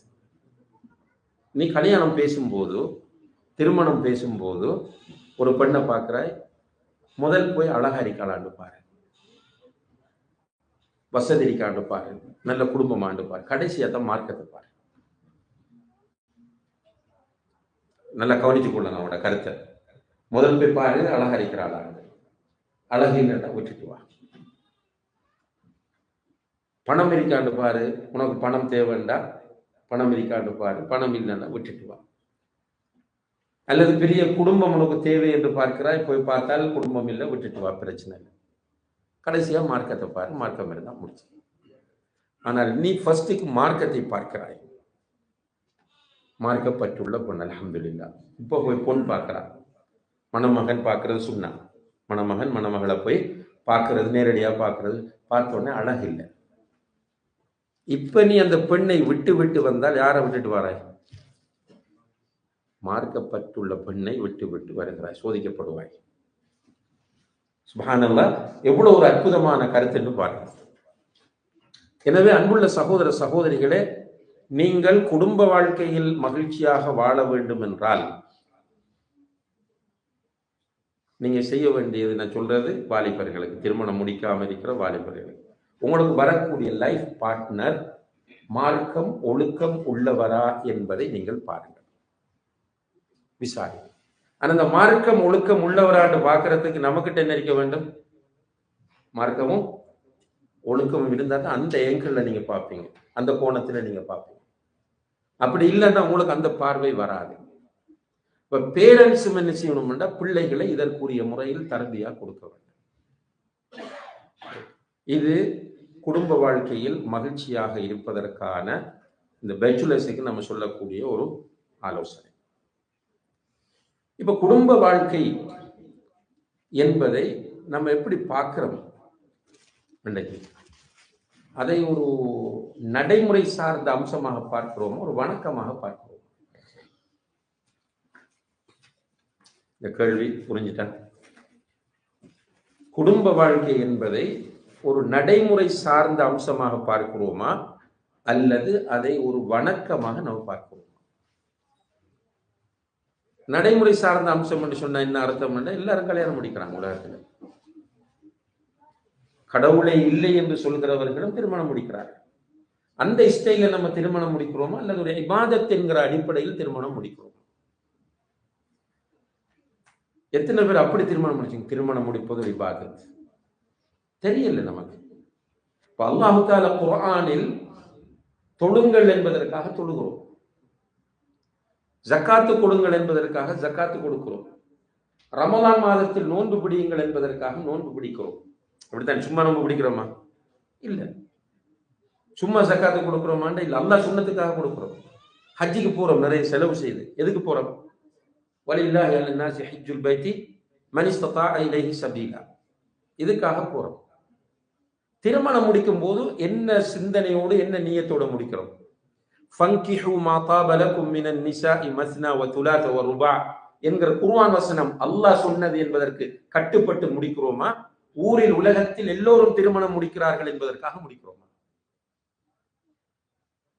நம்முடைய பிள்ளைகளுக்கு நம்ம திருமணம் முடித்து கொடுப்பது, அல்லாஹ் சொல்லுகிறான் வஅன்கிஹுல் அயாமா மின்கும், உங்களில் திருமணம் முடிக்காமல் இருக்கிறவர்களுக்கு நீங்கள் திருமணம் முடித்து கொடுங்கள் என்கிற குர்ஆன் வசனத்தை மதித்து அதற்கு கட்டுப்பட்டு பிள்ளைகளுக்கு திருமணம் முடித்து கொடுக்கிறோமா, அல்லது ஊரில் எல்லாரும் திருமணம் முடித்து கொடுக்கிறார்கள் என்பதற்காக முடித்து கொடுக்கிறோமா?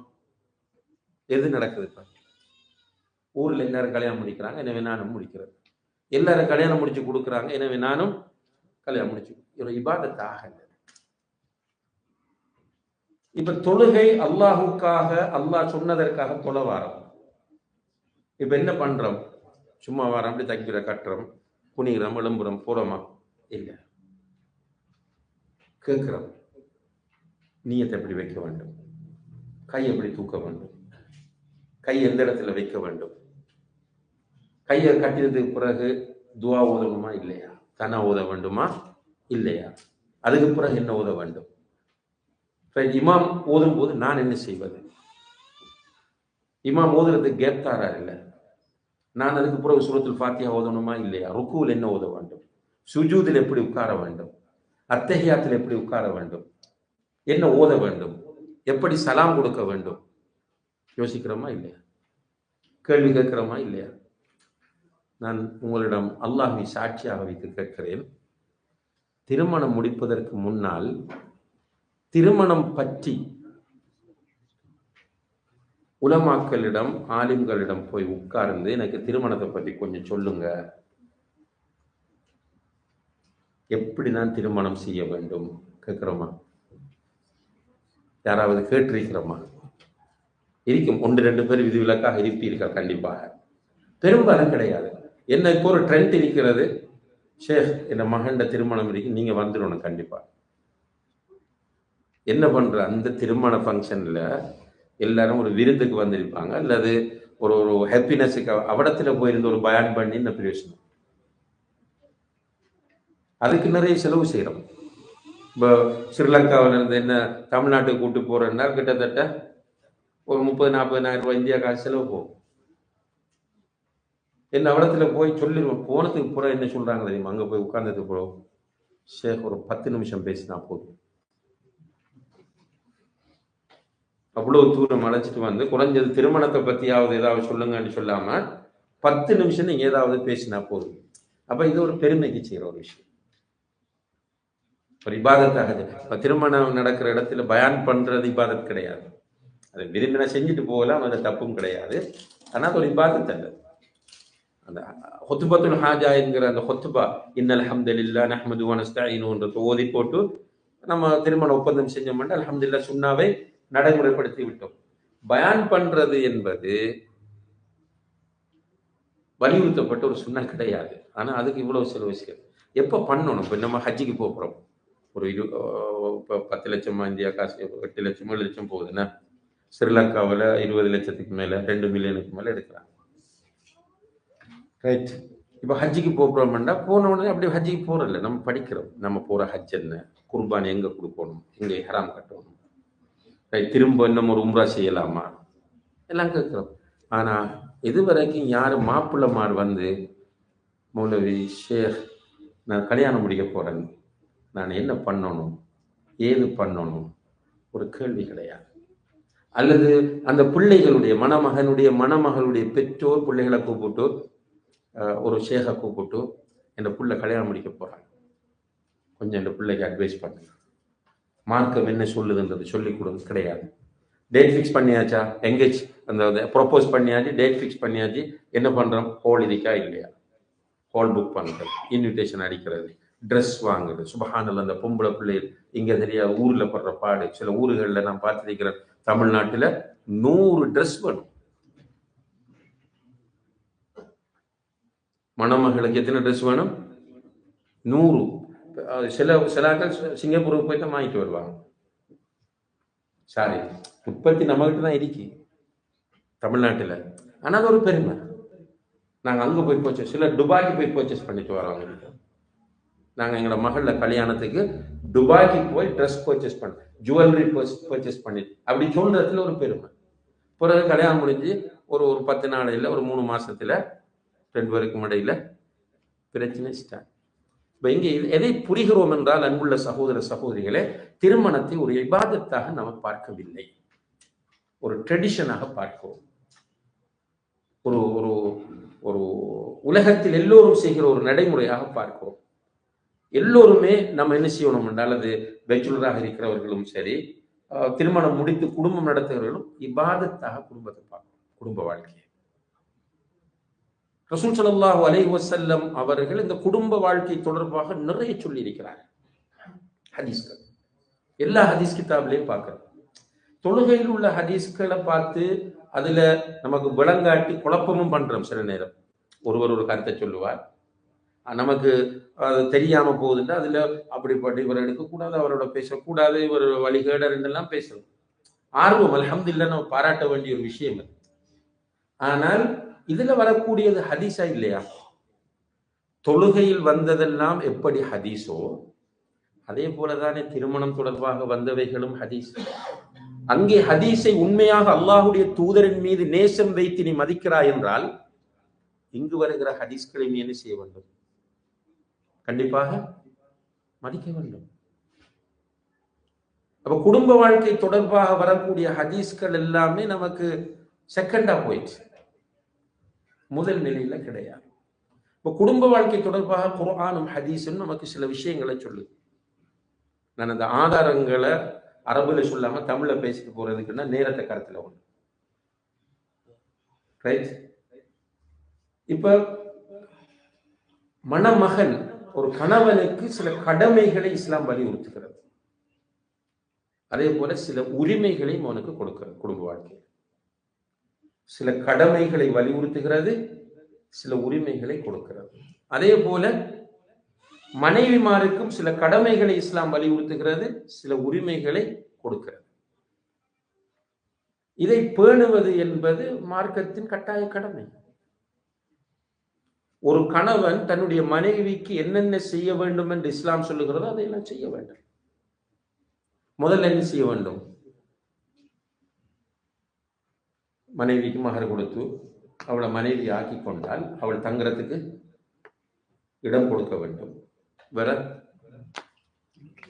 அவளுக்கு உடுப்பு ட்ரெஸ் கொடுக்க வேண்டும், துணிமணிகள். வேற உணவு கொடுக்க வேண்டும். வேற சொல்லுங்க, என்ன கொடுக்கணும்? அவளுடைய மருத்துவ செலவுகளுக்கு பணம் கொடுக்க வேண்டும். இவைகள் எல்லாம் பேசிக்கலி கடமை. இப்ப நம்மகிட்ட வராங்க கவுன்சிலிங், டைவோர்ஸுக்கு போறதுக்கு முதல் என்ன சொல்றேன், நான் எல்லாமே சொல்ல கேட்டு பாருங்க. நகை வாங்கி கொடுத்திருக்கிறேன், கார் இறக்கி வீடு கொடுத்திருக்கிறேன். என்ன படிச்சிருக்கிறோம்னு சொன்னால் பிசிக்கலி உள்ள இந்த கடமைகள் மட்டும்தான் நம்முடைய கடமை என்று புரியுது. அதனால நான் டீட்டெயில்ஸை நான் பேசல, என்னடா தெரியும் எல்லாரும் அதை செய்யணும். ஆனால் மனைவிக்கு கொடுக்க வேண்டிய ஒரு மனைவிக்கு செய்ய வேண்டிய ஒரு கடமை என்னென்றால், சைக்காலஜிக்கலி உளவியல் ரீதியாக அவளுடைய தேவைகளை நிறைவேற்றி வைக்க வேண்டும். அவருடைய உளவியல் தேவைகள் என்ன? ரசூலுல்லாஹி ஸல்லல்லாஹு அலைஹி வஸல்லம் அவர்கள் எப்படி அதை புரிந்து கொண்டார்கள், எப்படி நடந்தார்கள்? இதை சுன்னாவை பின்பற்றுகிறோம் என்று சொல்லுகிற நாம், அல்லாஹ்வுடைய தூதரை உயிரை விட மேலாக நேசிக்கிறோம் என்று சொல்கிற நாம், சுன்னாவை மதிக்கிறோம் என்று சொல்லுகிற நாம் இந்த பகுதியை கண்டுகொள்ளவில்லை. ரசூல் ஸல்லல்லாஹு அலைஹி வஸல்லம் அவர்கள் ஹஜ்ஜத்துல் விதாவில் அவர்களுடைய இறுதி ஹஜ்ஜில் வைத்து சொன்னார்கள், இஸ்தௌசு பின் நிசாஇ கைரா. அந்த கடைசி உபதேசத்தில் அவர்கள் சொன்ன மிக முக்கியமான செய்திகளில் இதுவும் ஒன்று. உங்களுடைய மனைவிமாரோடு நீங்கள் நல்ல முறையில் நடக்க வேண்டும். என்னுடைய இந்த வசியத்தை நீங்கள் ஏற்றுக்கொள்ளுங்கள். உங்களுடைய மனைவிமாரோடு நீங்கள் நல்ல முறையில் நடக்க வேண்டும் என்கிற என்னுடைய வசியத்தை நீங்கள் ஏற்றுக்கொள்ளுங்கள் என்று நபிகள் நாயகம் ஸல்லல்லாஹு அலைஹி வஸல்லம் அவர்கள் ஹஜ்ஜத்துல் விதாவில் வைத்து கணவன்மாருக்கு சொல்கிறார். அன்புள்ள சகோதர சகோதரிகளே, இப்ப கணவன்மார் எத்தனை பேருக்கு உங்களோட மனைவியோட டேஸ்ட் தெரியும்? மனைவியோட டேஸ்ட்னா நான் சோத்தை மட்டும் சொல்லல, பிரியாணியை மட்டும் சொல்லல. மனைவிக்கு ஒரு டேஸ்ட் இருக்கும் லைஃப்ல. அந்த டேஸ்ட் எத்தனை கணவன்மாருக்கு தெரியும்? ஆனால் நம்மளோட பிரச்சனை என்ன தெரியுமா? நம்முடைய டேஸ்டை நம்முடைய மனைவி புரிய வேண்டும். அவள் எப்படியும் புரிஞ்சு கொள்ளணும். அந்த டேஸ்டை அவள் தர தவறுனா நமக்கு கோவம் வரும். ஈவன் டீல கூட டீ போட்டு தரும்போது நம்மளோட டேஸ்டுக்கு அவள் டீ தர வேண்டும். ஒழுங்கா டீ தர தவறினால் நமக்கு கோபம் வருது.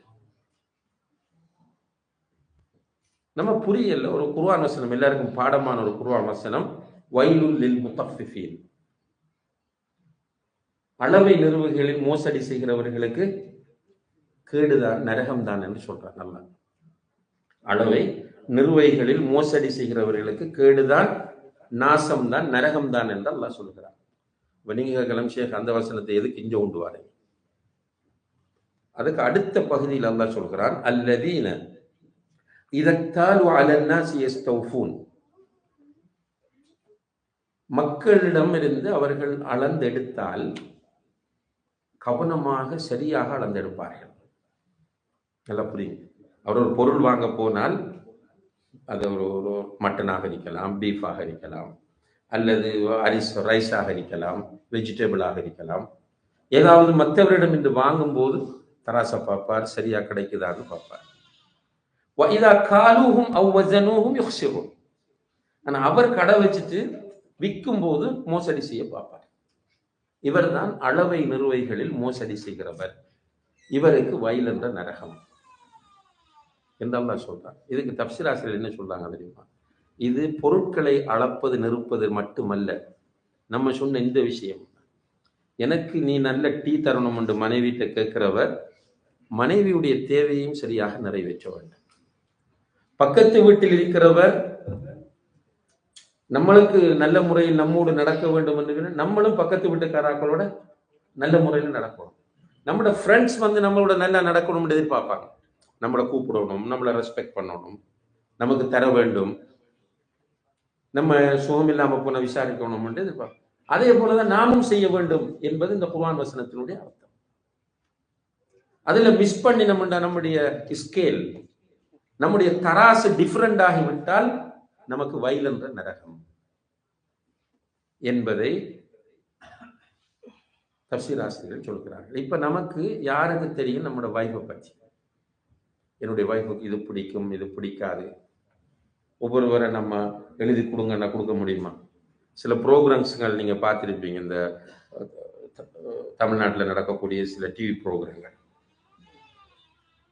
அதுல கேட்பாங்க கேள்வி, மனைவியை பத்தி கேட்கும்போது கணவனுக்கு ஒன்றும் தெரியாது.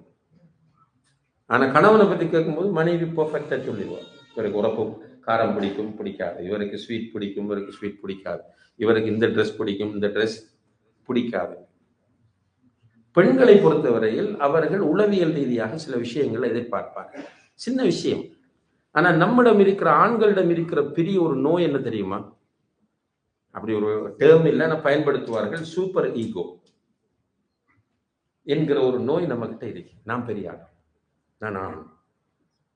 அது பழைய காலத்தில் அதை சொல்லி கொண்டு வந்ததால இப்பவும் அதை அப்ளை பண்றோம். என்ன சொன்னாங்க? முதல் கல்லானாலும் கணவன், புல்லானாலும் புருஷன். புருஷன் என்றா புருஷனுக்குரிய லட்சணம் என்று சொல்லி புருஷனுக்கு கட்டுப்பட்டே ஆக வேண்டும். அந்த காலத்தில் இந்த புருஷன்மார் நல்ல,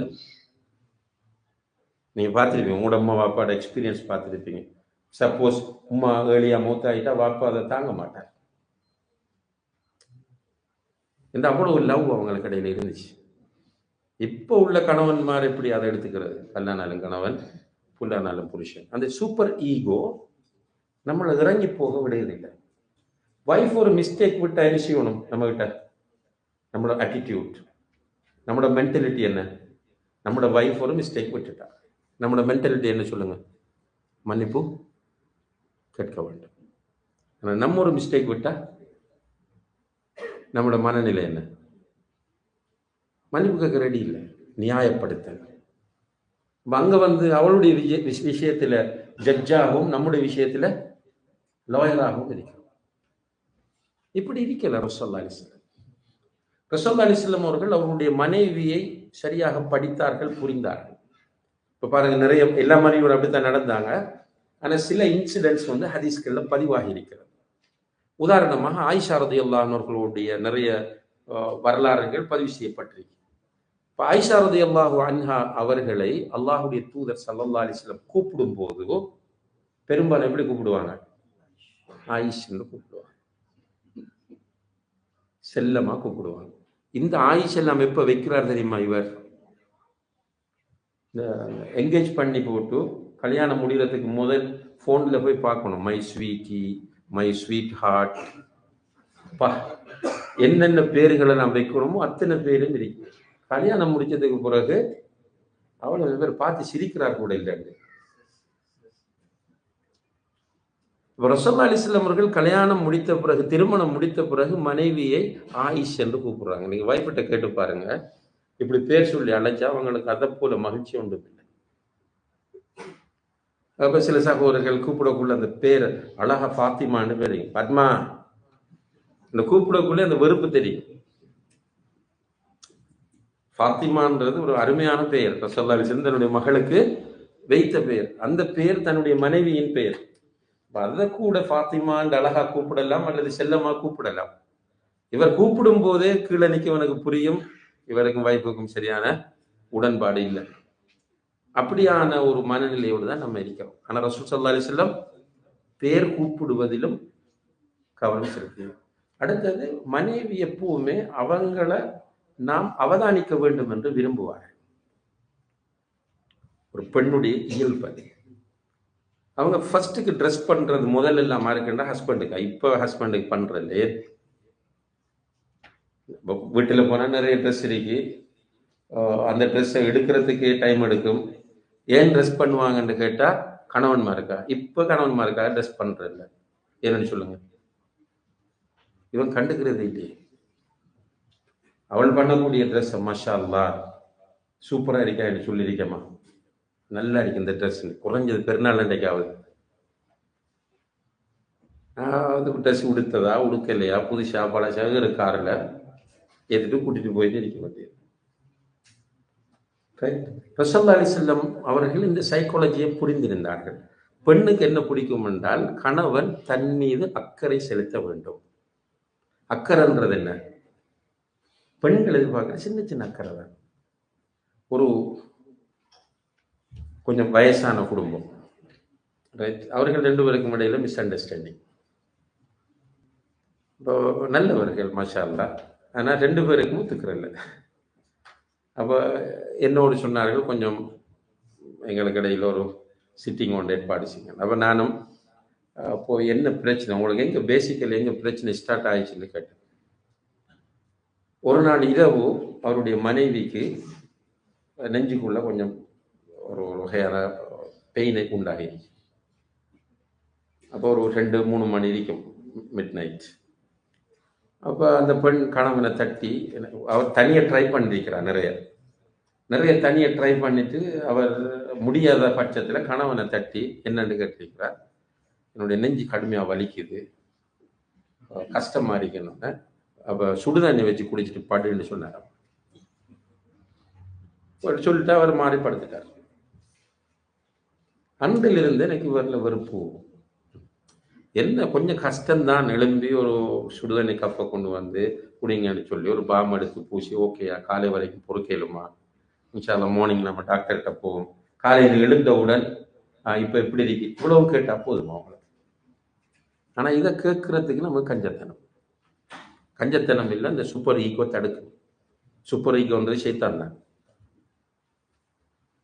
ரசூலுல்லாஹி அலைஹி வஸல்லம் சொல்லுவாங்க, ஆயிஷா நீ எப்போது என்னோடு மகிழ்ச்சியாக நல்ல சந்தோஷமா என்னோடு இருக்கிறாய், எப்போது நீ என்னோடு கொஞ்சம் வெறுப்போடு இருக்கிறாய் என்பது எனக்கு தெரியும் என்று சொன்னாங்க. எப்படி சொல்றீங்கன்னு கேட்டார். நீ என்னோட கடும் ஹாப்பியா இருந்த நீ சொல்லுவாய், ஏதாவது ஒன்றை சொல்றது, அரபிகள்கிட்ட சத்தியம் செய்யறது நோமலா உள்ள விஷயம் தானே. சத்தியம் செய்யும் போது வரப்பி முஹம்மத் என்று சத்தியம் செய்வாய். என்னோட ஹாப்பியா இருந்தா வரப்பி முஹம்மது என்று சத்தியம் செய்வாய்.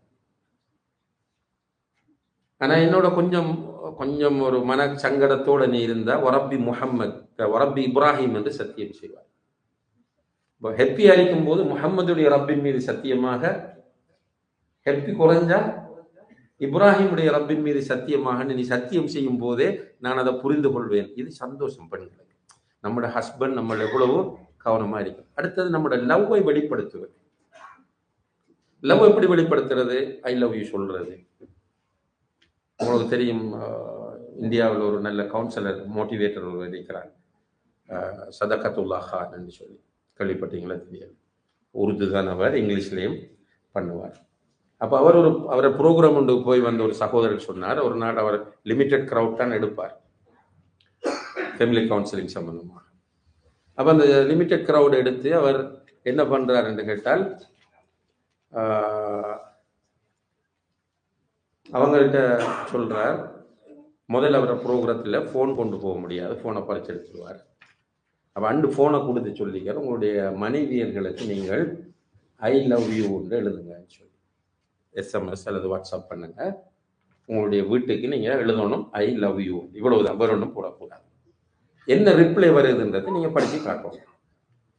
அங்கிருந்த சகோதரர்கள் உடனே எல்லாரும் ஐ லவ் யூ என்று வீட்டுக்கு அனுப்புகிறாங்க. நிறைய பேருக்கு ரிப்ளை வரல. ஒரு சிலர் வந்து எழுதியிருக்கிறாங்க ஐ லவ் யூ டூ. சிலர் எழுதியிருக்கிறாங்க நம்பர் மாதிரி அனுப்பிட்டீங்களா. அப்போ ஒரு குரூப் வந்து ஐ லவ் யூ எதுவுமே இல்லை, அதுக்கு ரிப்ளை. பெரும்பாலானவங்க 1-2 பேர் தான் ஐ லவ் யூ டூ. அதுல பெரிய ஒரு கிரௌட் என்ன கேட்குது, நம்பரை மாறி எஸ்எம்எஸ் பண்ணி விட்டீர்களான்னு. அதான் நம்மளோட நிலைமை. ரசூலுல்லாஹி அலைஹி வஸல்லம் அவர்கள் அவர்களுடைய லவ் அப்போது வெளிப்படுத்தி கொண்டே இருப்பார்கள் ஒவ்வொரு அமைப்புல.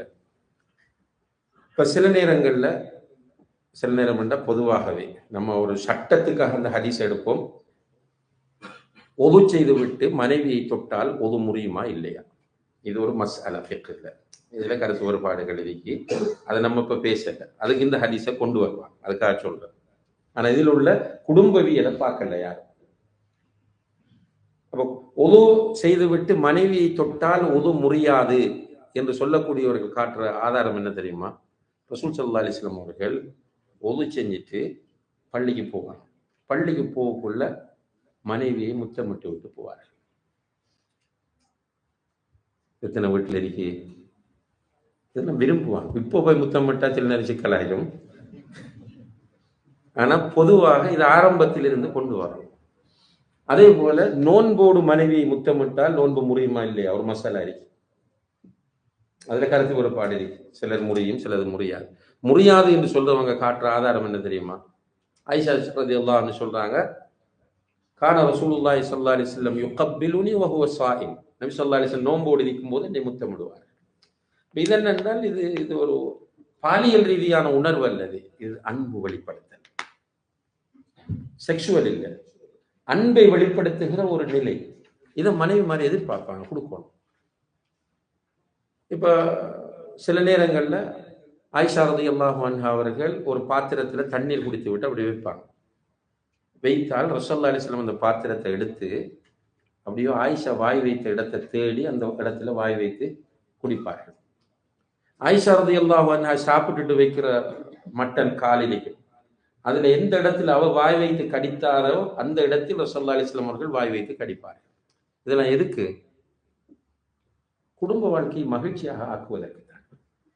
இது சுன்னா தான். இது இந்த ஹதீஸ் எல்லாம் நமக்கு ஹதீஸா தெரிகிறது இல்லை. நம்மளோட நிலைமை என்னண்டைக்கு வைஃப் சாப்பிட்டாளா இல்லையான்னு கூட கேட்குறாங்க. மனைவி நீங்க சாப்பிட்டீங்களா இல்லையா, இது கூட நமக்கு அக்கறை இல்லை. நமக்கு டைமுக்கு சாப்பாடு இருந்தா சரி. இப்போ உளவியல் ரீதியாக ஒரு கணவன் மனைவிக்கு கொடுக்க வேண்டிய கடமைகள் என்ன என்பதை அவன் அறிய வேண்டும். இது மார்க்கம். இதை அறிஞ்சான்ட்டு அவன் கொடுப்பானா இல்லையா? இரண்டாவது விஷயம், பெண் யார், இதையும் புரிய வேண்டும் மார்க்க அடிப்படையில். பெண் என்பவள் வீக்கானவள். ரசூலுல்லாஹி அலைஹி வஸல்லம் அவர்கள் சொன்னார்கள், பெண்கள் வளைந்த விலா எலும்பிலிருந்து படைக்கப்பட்டவர்கள். அவர்களை ஒரே அடியாக நீங்கள் நிமிர்த்த நினைத்தால் என்ன செய்து விடுவீர்கள்? உடைத்து விடுவீர்கள். வளைந்த விலாவை ஒரு எலும்ப நிமிர்த்தினா உடையும். அதே போலதான் மனைவி என்பவள் வளைந்த விலா எலும்பிலிருந்து படைக்கப்பட்டவள். எனவே அவளை ஒரே அடியாக நீ நிமிர்த்த நினைத்தால் உடைந்து விடுவாள். அப்ப இது பெண்ணுடைய வீக்னஸ், சென்சிட்டிவானவர்கள்.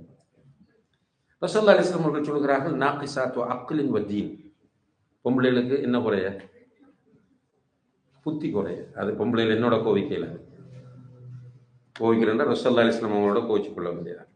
இந்த சொன்னது யாரு? ரசூலுல்லாஹி அலைஹி வஸல்லம் சொன்னாங்க, நாகிசாத்து அக்ல், பெண்களுக்கு புத்தி குறை. அதனால சாட்சி சொல்லும் போது ஆம்பளை உண்டுண்டா பொம்பளை எத்தனை பேர் இருக்கணும்? 2 பேர் வேணும். அப்ப இதை ஒரு கணவன் புரிய வேண்டும். புரிந்து மனைவிமாரோடு நடந்தால் அல்ஹம்துலில்லாஹ் குடும்ப வாழ்க்கையில் மகிழ்ச்சி வரும். அப்ப பிசிக்கலாக நம்ம செய்ய வேண்டிய கடமைகள், சாப்பாடு கொடுக்கறது, வீடு கொடுக்கறது, பணம் கொடுக்கறது, மெடிசின் கொடுக்கறது, ட்ரெஸ் கொடுக்கறது, இதெல்லாம் ஓகே அல்ஹம்துலில்லாஹ். இதுல நம்ம பெரும்பாலானவருக்கு குறை இல்லை.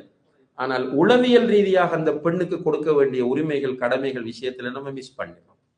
அப்ப குடும்ப வாழ்க்கையில் பிரச்சனை. இது நம்ம மட்டுமா மிஸ் பண்றோம்? அவங்களும் தான். பெண்களுக்கும் இது தெரியல. பெண்கள் என்ன சொல்றாங்கன்னா, நான் அவரை ட்ரெஸ் துவைச்சு கொடுப்பேன், நான் அயன் பண்ணி கொடுப்பேன், நான் டைமுக்கு சாப்பாடு கொடுப்பேன், டீ காஃபி கொடுப்பேன், ரைட், அவர் எல்லா வேலையும் பார்த்துக்குவேன்னு சொல்லுவாங்க. அல்ஹம்துலில்லாஹ், அது நீங்க செய்ய வேண்டியது சரி. கணவனுடைய உளவியல் ரீதியான தேவைகளை நீங்கள் புரிய வேண்டும். என்ன உளவியல் ரீதியான தேவை? ரசூலுல்லாஹி அலைஹி வஸல்லம் அவர்கள் ஒரு சாலிஹான மனைவிக்கு அடையாளம் சொல்லும் போது, இதா நதர்த இலைஹா சர்ரத்க, அவளை நீ பார்த்தால் அவள் உனக்கு மகிழ்ச்சியை தருவாள். ஒரு கணவன் தன்னுடைய மனைவியை பார்க்கும் போதெல்லாம் அவள் மகிழ்ச்சி தர வேண்டும். எப்படி மகிழ்ச்சியை தரது? முகம் மலர்ச்சியாக இருக்கணும். பிரச்சனை வரும் வீட்டில், பெண்கள் புரிந்து கொள்ளுங்கள். உங்களுக்கு சில சங்கடங்கள் வீட்டில் உண்டாகும். கரண்ட் இல்லாம போகும், கேஸ் முடியும், ஆயில் முடியும், ரைட். சில சிக்கல்கள் வீட்டில் உருவாகும். ஸ்கூலுக்கு போன பையன் பராமரிப்பார், நீங்க கணவனுக்கு கால் பண்ணிருப்பீங்க, அவர் ஆன்சர் பண்ணாம விட்டிருப்பார். இந்த நேரங்களில் வீட்டுக்கு வரும்போது மனைவி என்ன பண்றாங்க? கணவன் வரும்போதே முகத்துல பாய்ந்து எரிந்து சத்தமிட்டு முகத்தை கடுகடுப்பாக வைத்து நடந்து, சாப்பாடு கொண்டு வந்து வைக்கக்குள்ளே ஒரு ஸ்டைல் அல்ல. அவர் வந்து கேட்பார், கொஞ்சம் தண்ணி கொடுன்னு கேட்பார். அந்த தண்ணியை கொண்டு வந்து வைக்கும் போதே அந்த கோபத்தை காட்டி தான் வைக்கிறது. ஏது இந்த கால் பண்ணதுக்கு ஆன்சர் பண்ணல. ரசூலுல்லாஹி அலைஹி வஸல்லம் சொல்றாங்க, உன்னுடைய கணவன் உன்னை பார்க்கும் போது நீ அவனுக்கு மகிழ்ச்சியை கொடுத்தால் நீ நல்ல மனைவி. அப்ப மகிழ்ச்சி கொடுக்க வேண்டும். இது ஒன்று ஃபேஷியல் மகிழ்ச்சி. இரண்டாவது, உன்னுடைய தோற்றத்தை அவன் பார்க்கும் போது மகிழ்ச்சி வரும். வீட்டுக்கு வருகிற போது கணவனுக்கு முன்னால் மனைவி ஒரு புது மணமகளை போல இருக்க வேண்டும். இது வீட்டுல சில கேஸ் வருது நம்மகிட்ட. மனைவி சுத்தம் இல்லை, பேட் ஸ்மெல் வரும், ஒழுங்கா ட்ரெஸ் பண்ண மாட்டா. அதான் சொன்னேன், மனைவியுடைய டேஸ்ட் கணவனுக்கு தெரியாது போல சில டேஸ்ட் மனைவிக்கு வழங்குது. சில கணவனுக்கு மனைவி சாரி கட்டினா தான் பிடிக்கும். சில கணவனுக்கு மனைவி அல்லாஹ் அனுமதித்த ஹலாலான வேற ட்ரெஸ்ஸுகள், ஒரு டிஷர்ட் போடுறது, பெண்ணுக்குரிய டிஷர்ட், ஒரு ஸ்கர்ட் போடுறது. அப்ப கணவனுக்கு பிடிக்கும், ஏன் கணவனுக்காக செய்ய முடியாது? வேற யாருக்காகவோ செய்கிறோம். ஒரு கல்யாண வீட்டுக்கு போகும்போது, திருமண வீட்டுக்கு போகும்போது, அந்த வீட்டில் வரக்கூடிய பெண்கள் நம்மை பார்த்து பாராட்ட வேண்டும் என்பதற்காக வித்தியாசமான ட்ரெஸ் எல்லாம் போட்டுட்டு போறோம். அப்ப நம்மோடு வாழக்கூடிய, நமக்கு மகர் தந்த நம்முடைய கணவனை திருப்திப்படுத்துவதற்காக ஒரு அழகான ட்ரெஸ் பண்றது. அதே போல இரண்டாவது பண்பு, நம் கணவனை பார்க்கும் போது மனைவி மகிழ்ச்சியை தர வேண்டும். அதே போல கணவன் நல்ல விஷயங்களில் கட்டளையிட்டால் கட்டுப்பட வேண்டும். கணவன் நல்ல விஷயங்களில் கட்டளையிட்டால் மனைவி கட்டுப்பட வேண்டும். ரசூலுல்லாஹி அலைஹி வஸல்லம் அவர்கள் சொன்னார்கள், நான் அதிகமாக நரகத்தில் பெண்களைத்தான் பார்த்தேன் என்று சொன்னார்கள். காரணம் கேட்ட போது சொன்னார்கள், பெண்கள் கணவன்மாருக்கு நன்றி கெட்டவர்களாக இருக்கிறார்கள். கணவன் மனைவிக்காக நிறைய தியாகம் செய்கிறார். எனவே அந்த விஷயத்துல மனைவிமார் கவனமாக இருக்க வேண்டும், கணவனுக்கு கட்டுப்பட வேண்டும். ரசூலுல்லாஹி அலைஹி வஸல்லம் அவர்கள் சொல்கிறார்கள், ஒரு மனைவி தன்னுடைய கணவனுடைய உடம்பில் ஏதாவது ஒரு இடத்தில் ஒரு காயம் ஏற்படுகிறது, அந்த காயம் இன்ஃபெக்ஷன் ஆகி அதுல சீலெல்லாம் கட்டுகிறது, பார்க்கறதுக்கு அருவருப்பாக இருக்கு. இந்த மனைவி தன்னுடைய வாயை வைத்து அந்த இடத்தை கிளீன் பண்ணுகிறாள். அப்படி செய்தாலும் அவள் தன்னுடைய கணவனுக்கு நன்றி செலுத்தியவளாக மாட்டாள். அப்போ கணவனுக்கு நிறைய நன்றி செலுத்தணும். வைஃப் மாதிரி குறை சொல்றாக்கள் இருக்கக்கூடாது. இந்த இடத்துல கணவன் தன்னுடைய பேரண்ட்ஸை கவனிக்கிற விஷயத்துல மனைவி தலையிடக்கூடாது. மனைவியை கவனிப்பதை விட பெரிய கடமை பேரண்ட்ஸை கவனிக்கிறது ஒரு ஆணுக்கு. அப்ப பேரண்ட்ஸுக்குரிய பொருளாதாரம், மருத்துவம் போன்ற விஷயங்களை செய்யும் போது மனைவி சப்போர்ட் பண்ண வேண்டுமே தவிர கணவனை cross பண்ணிட்டு கணவனை டிஸ்டர்ப் பண்ணக்கூடாது. அதே போல அன்புள்ள சகோதர சகோதரிகளே, ஒரு மனைவி தன்னுடைய கணவன் இல்லாத நேரத்தில் கணவனுக்கு விசுவாசமாக நடக்க வேண்டும். அது பொருளாதாரம் தொடர்பான விஷயமாகவும் இருக்கலாம், கற்பு தொடர்பான விஷயமாகவும் இருக்கலாம். கணவன் இல்லை என்பதற்காக வேண்டி கணவனுக்கு துரோகம் செய்து விடக்கூடாது. தெரியாம எந்த ஒரு கணவனும் இதை விரும்ப மாட்டான். எனவே ஒரு கணவன் மனைவி என்பவர்கள் அவர்களுடைய கடமைகள், உரிமைகளை அறிய வேண்டும். எப்ப அறிவாங்கன்னு கேட்டால் அவர்களுக்கு மார்க்கம் தெரிந்தால் தான் அறிவாங்க. கணவன் ஒரு திருமண குடும்ப வாழ்க்கை இபாதத் என்றவர்கள் அறிந்தால்தான் இவைகளை அறிந்து கொள்வார்கள். எனவே அன்புள்ள சகோதர சகோதரிகளே, நபிகள் நாயகம் ஸல்லல்லாஹு அலைஹி வஸல்லம் அவர்களுடைய குடும்ப வாழ்க்கை என்பது மகிழ்ச்சியான ஒரு குடும்பமாகவே இருந்தது. அவர்களுடைய தோழர்களுடைய குடும்ப வாழ்க்கையும் மகிழ்ச்சியாகவே இருந்தது. காரணம் என்னவென்றால் திருமணத்தை, குடும்ப வாழ்க்கையை ஒரு இபாதத்தாக அவர்கள் பார்த்தார்கள். எனவே அதிலே எவைகள் இஸ்லாம் வலியுறுத்தி இருக்கிறது என்பதை அவர்கள் பின்பற்றினார்கள், குடும்பத்தை மகிழ்ச்சியாக ஆக்கினார்கள். எனவே திருமணம் முடிக்காமல் இருக்கிறவர்களும் சரி, முடித்திருக்கிறவர்களும் சரி, நம்முடைய குடும்ப வாழ்க்கை ஒரு இபாதத், இதற்கு மறுமையிலே கேள்வி கணக்கு இருக்கிறது, அல்லாஹ்விடத்தில் நான் பதில் சொல்லி ஆக வேண்டும் என்ற அந்த பயத்தோடும் பொறுப்புணர்வோடும் வாழ்ந்தால் அல்லாஹுடைய உதவியை கொண்டு நம்முடைய குடும்பங்களை மகிழ்ச்சியாக ஆக்கலாம். எல்லாம் வல்ல அல்லாஹு தஆலா அதற்கு நம் எல்லோருக்கும் தௌஃபீக் செய்வானாக. வஆஹிரு தஅவானா அல்ஹம்துலில்லாஹி ரப்பில் ஆலமீன். வஸ்ஸலாமு அலைக்கும் வரஹ்மத்துல்லாஹி வபரகாத்துஹு.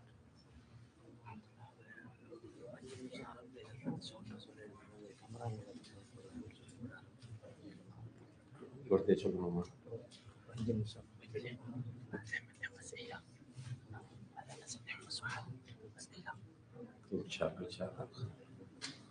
அந்த இது அரபுல கொஞ்சம் அவங்களுக்கு ஒரு ரெக்கார்டிங்காக தேவைப்படுது போல, நான் ஒரு 5 minutes இது சம்பந்தமாக அரபுல பேசுறேன். அல்ஹம்துலில்லாஹி ரப்பில் ஆலமீன் வஸ்ஸலாத்து வஸ்ஸலாமு அலா அஷ்ரஃபில் அன்பியாஇ வல் முர்ஸலீன் வ அலா ஆலிஹி வ அஸ்ஹாபிஹி அஜ்மஈன். அம்மா பஅத். அய்யுஹல் இஹ்வா வல் அஹவாத், பிஃضலில்லாஹி தபாரக வ தஆலா اجتمعنا في هذا المسجد المبارك لنتحدث عن موضوع مهم، وهي الحياة الزوجية السعيدة التي عاشها رسول الله صلى الله عليه وسلم. وأنكم تعلمون أن الأسرة لبنة مهمة في حياة المسلم، وقد جعل الله تعالى الحياة الزوجية عبادة، فيقول الله عز وجل في القرآن الكريم: فانكحوا ما طاب لكم من النساء مثنى وثلاث ورباع. وكذلك يقول الله عز وجل: وأنكحوا الأيام منكم. ويقول النبي صلى الله عليه وسلم: يا معشر الشباب من استطاع منكم الباءة فليتزوج. وقال أيضا: إذا أتاكم من ترضون دينه وخلقه فزوجوه. ومن هذه النصوص وغيرها من النصوص نعرف أن الحياة الزوجية عبادة في الإسلام، ولكن أكثر الناس في هذه الأيام لا يهتمون لهذا الأمر، يظنون أن الحياة الزوجية حياة عادية، يعيشون كما يعيش سائر الناس، ولذلك وهم يواجهون مشكلات وصعوبات في الحياة الزوجية وفي الحياة الأسرية. ونرى في هذه الأيام وقوع الطلاق كثيرا في مجتمعنا، وذلك أنهم لا يدرسون على ضوء الكتاب والسنة ما هي الحياة الزوجية، ما هي حقوق الزوج على زوجته، وما هي حقوق الزوجة على زوجها، لو عرفنا نحن حقوق الزوج والزوجة على ضوء الكتاب والسنة لعشنا حياة زوجية سعيدة كما يحبه الله ويرضاه. يقول الله عز وجل: ومن آياته أن خلق لكم من أنفسكم أزواجا لتسكنوا إليها. والسكون إلى الزوجة يقول العلماء أنها سكينة، يعني الإنسان عندما يعيش مع الزوجة كما يحب الله ورسوله يعيش سعيدا ويكون حياته سكينة. ولذلك نطلب منكم أيها الإخوة والأخوات أن تدرسوا عن أحكام الأسرة في الإسلام وفقه الأسرة في الإسلام. إذا درسنا هذا وطبقناها في حياتنا بلا شك أن الله تبارك وتعالى يوفقنا للحياة السعيدة. فنسأل الله عز وجل أن يوفقنا جميعا لنعيش حياتنا الزوجية حياة سعيدة كما يحبها الله ويرضى. وآخر دعوانا أن الحمد لله رب العالمين.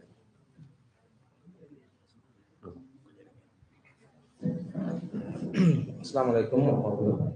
உங்களுக்குள்ள கேள்விகள் ஏதாவது இருந்தால் நீங்க நேரடியாக கேட்க முடியாது. என்னிடம் நோட் இருக்கிறது, பேப்பர். அதில் தயவு செய்து நீங்க எழுதி தந்தால் அந்த கேள்விக்கான ஆன்சரை நாம் தருவதற்கு ஏற்பாடு செய்யலாம் இன்ஷா அல்லாஹ். குடும்ப வாழ்வு சம்பந்தமாக மேலதிக தகவல்கள் கேட்க இருந்தால் நீங்க என்னிடம் பேப்பர் இருக்கிறது, பேனா இருக்கிறது, எழுதி தந்தால் அதற்கான பதில் உங்களுக்கு வழங்கப்படும். பாரக்கல்லாஹு ஃபீக்கும். தேவையான கேட்டா கொடுங்க. அல்ஹம்துலில்லாஹ் எல்லாரும் கிளியர் போல.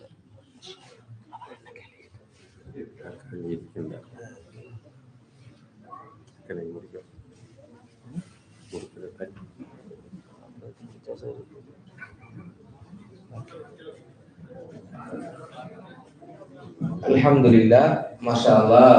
அல்லாஹ்வுடைய பேருதவியால பயான்லயே நிறைய தெளிவுகளை பெற்றுக்கொண்டீங்க போல, மாஷா அல்லாஹ். இமாம் அவர்கள் சொன்னது போல நபி அவர்களும் அவர்களுடைய மனைவிகளும் சஹாபாக்களும் வாழ்ந்த வழிமுறையில் எமது குடும்ப வாழ்வை நாங்கள் அமைத்துக் கொள்ளும் போது அது கட்டாயம் நிச்சயமாக மகிழ்ச்சியான குடும்பமாக நிச்சயமாக அமையும். எல்லாம் அல்ல அல்லாஹு தஆலா சிறந்த குடும்ப வாழ்வை வாழ்ந்து அந்த இபாதத்தை நல்லபடியாக நிறைவேற்றிய கூட்டத்தாரில் மறுமையில் எம்மை சேர்ப்பானாக. எல்லாம் வல்ல அல்லாஹு தஆலா எங்களுடைய அமர்வை பொருந்தி கொள்வானாக. எல்லாம் வல்ல அல்லாஹு தஆலா மறுமையில் நல்லவருடைய கூட்டத்தில் எம் அனைவரையும் எழுப்புவானாக. சுப்ஹானக்கல்லாஹும்ம வ பிஹம்திக் அஷ்ஹது அல்லா இலாஹ இல்லா அன்த அஸ்தக்ஃபிருக வ அத்தூபு இலைக். இப்பொழுது இறுதியாக நன்றி உரை வழங்குவதற்கு அப்துல் மாலிக் அவர்கள்.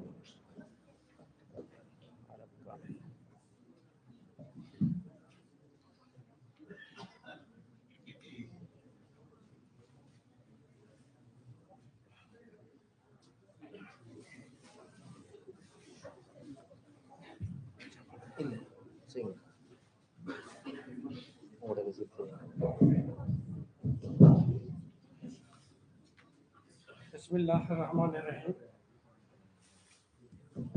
பிஸ்மில்லாஹிர்ரஹ்மானிர்ரஹீம். அஸ்ஸலாத்து வஸ்ஸலாம் அலா ரசூலில்லாஹி அம்மா பாத். அல்லாஹ்வுடைய மிகப்பெரிய கிருபையால இந்த மாநாட்டை அல்லாஹ் மிக சிறப்பான முறையில் நமக்கு நடத்தி கொடுத்த அல்லாஹ்வுக்கு கொடுத்தாகட்டும். நமது ஆர்டிஎஃப்சி சங்கம் தலைவர் எம் முபாரக் அவர்களின் அழைப்பை ஏற்று இந்த மாநாட்டிற்கு வருகை தந்து மாணவி காட்டிய குடும்பவியல் என்ற தலைப்பில் சிறப்பான வழிகாட்டலை காட்டிய எஸ்ஐ கலாநிதி எம்எல் முபாரக் மதனி அவர்களுக்கு நமது சங்கத்தின் சார்பாக நன்றியினை தெரிவித்துக் கொள்கிறோம். மேலும் இந்த மாநாடு நடக்கிறதுக்கு இடமளித்து அனைத்து வசதிகளையும் செய்து கொடுத்த மர்கோவில் சங்க நிர்வாகத்துக்கும் நிர்வாக உறுப்பினர்களுக்கும் ஆர்டிஎஃப்சி சங்கத்தின் சார்பாக நமது நன்றியினை தெரிவித்துக் கொள்கிறோம்.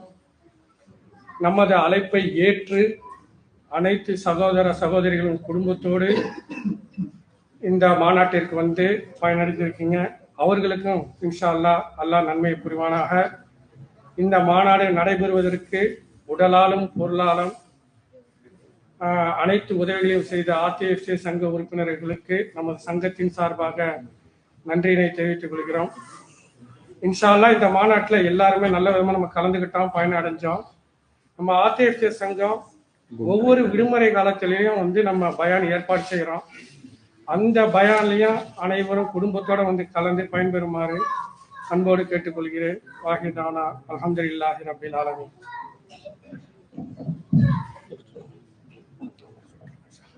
سبحانك اللهم وبحمدك أشهد أن لا إله إلا أنت أستغفرك وأتوب إليك. السلام عليكم ورحمة الله وبركاته. நம்ம அடுத்த ப்ரோக்ராம் சாப்பாட்டுக்கு இருக்குது. அதுக்குள்ள யாராவது கூட தண்ணி பற்றி வச்சா காய்ச்சி கொள்ளுக்கு சவாரிக்கு வாங்க வாங்க வந்து 2 21 2 பயணம் சரி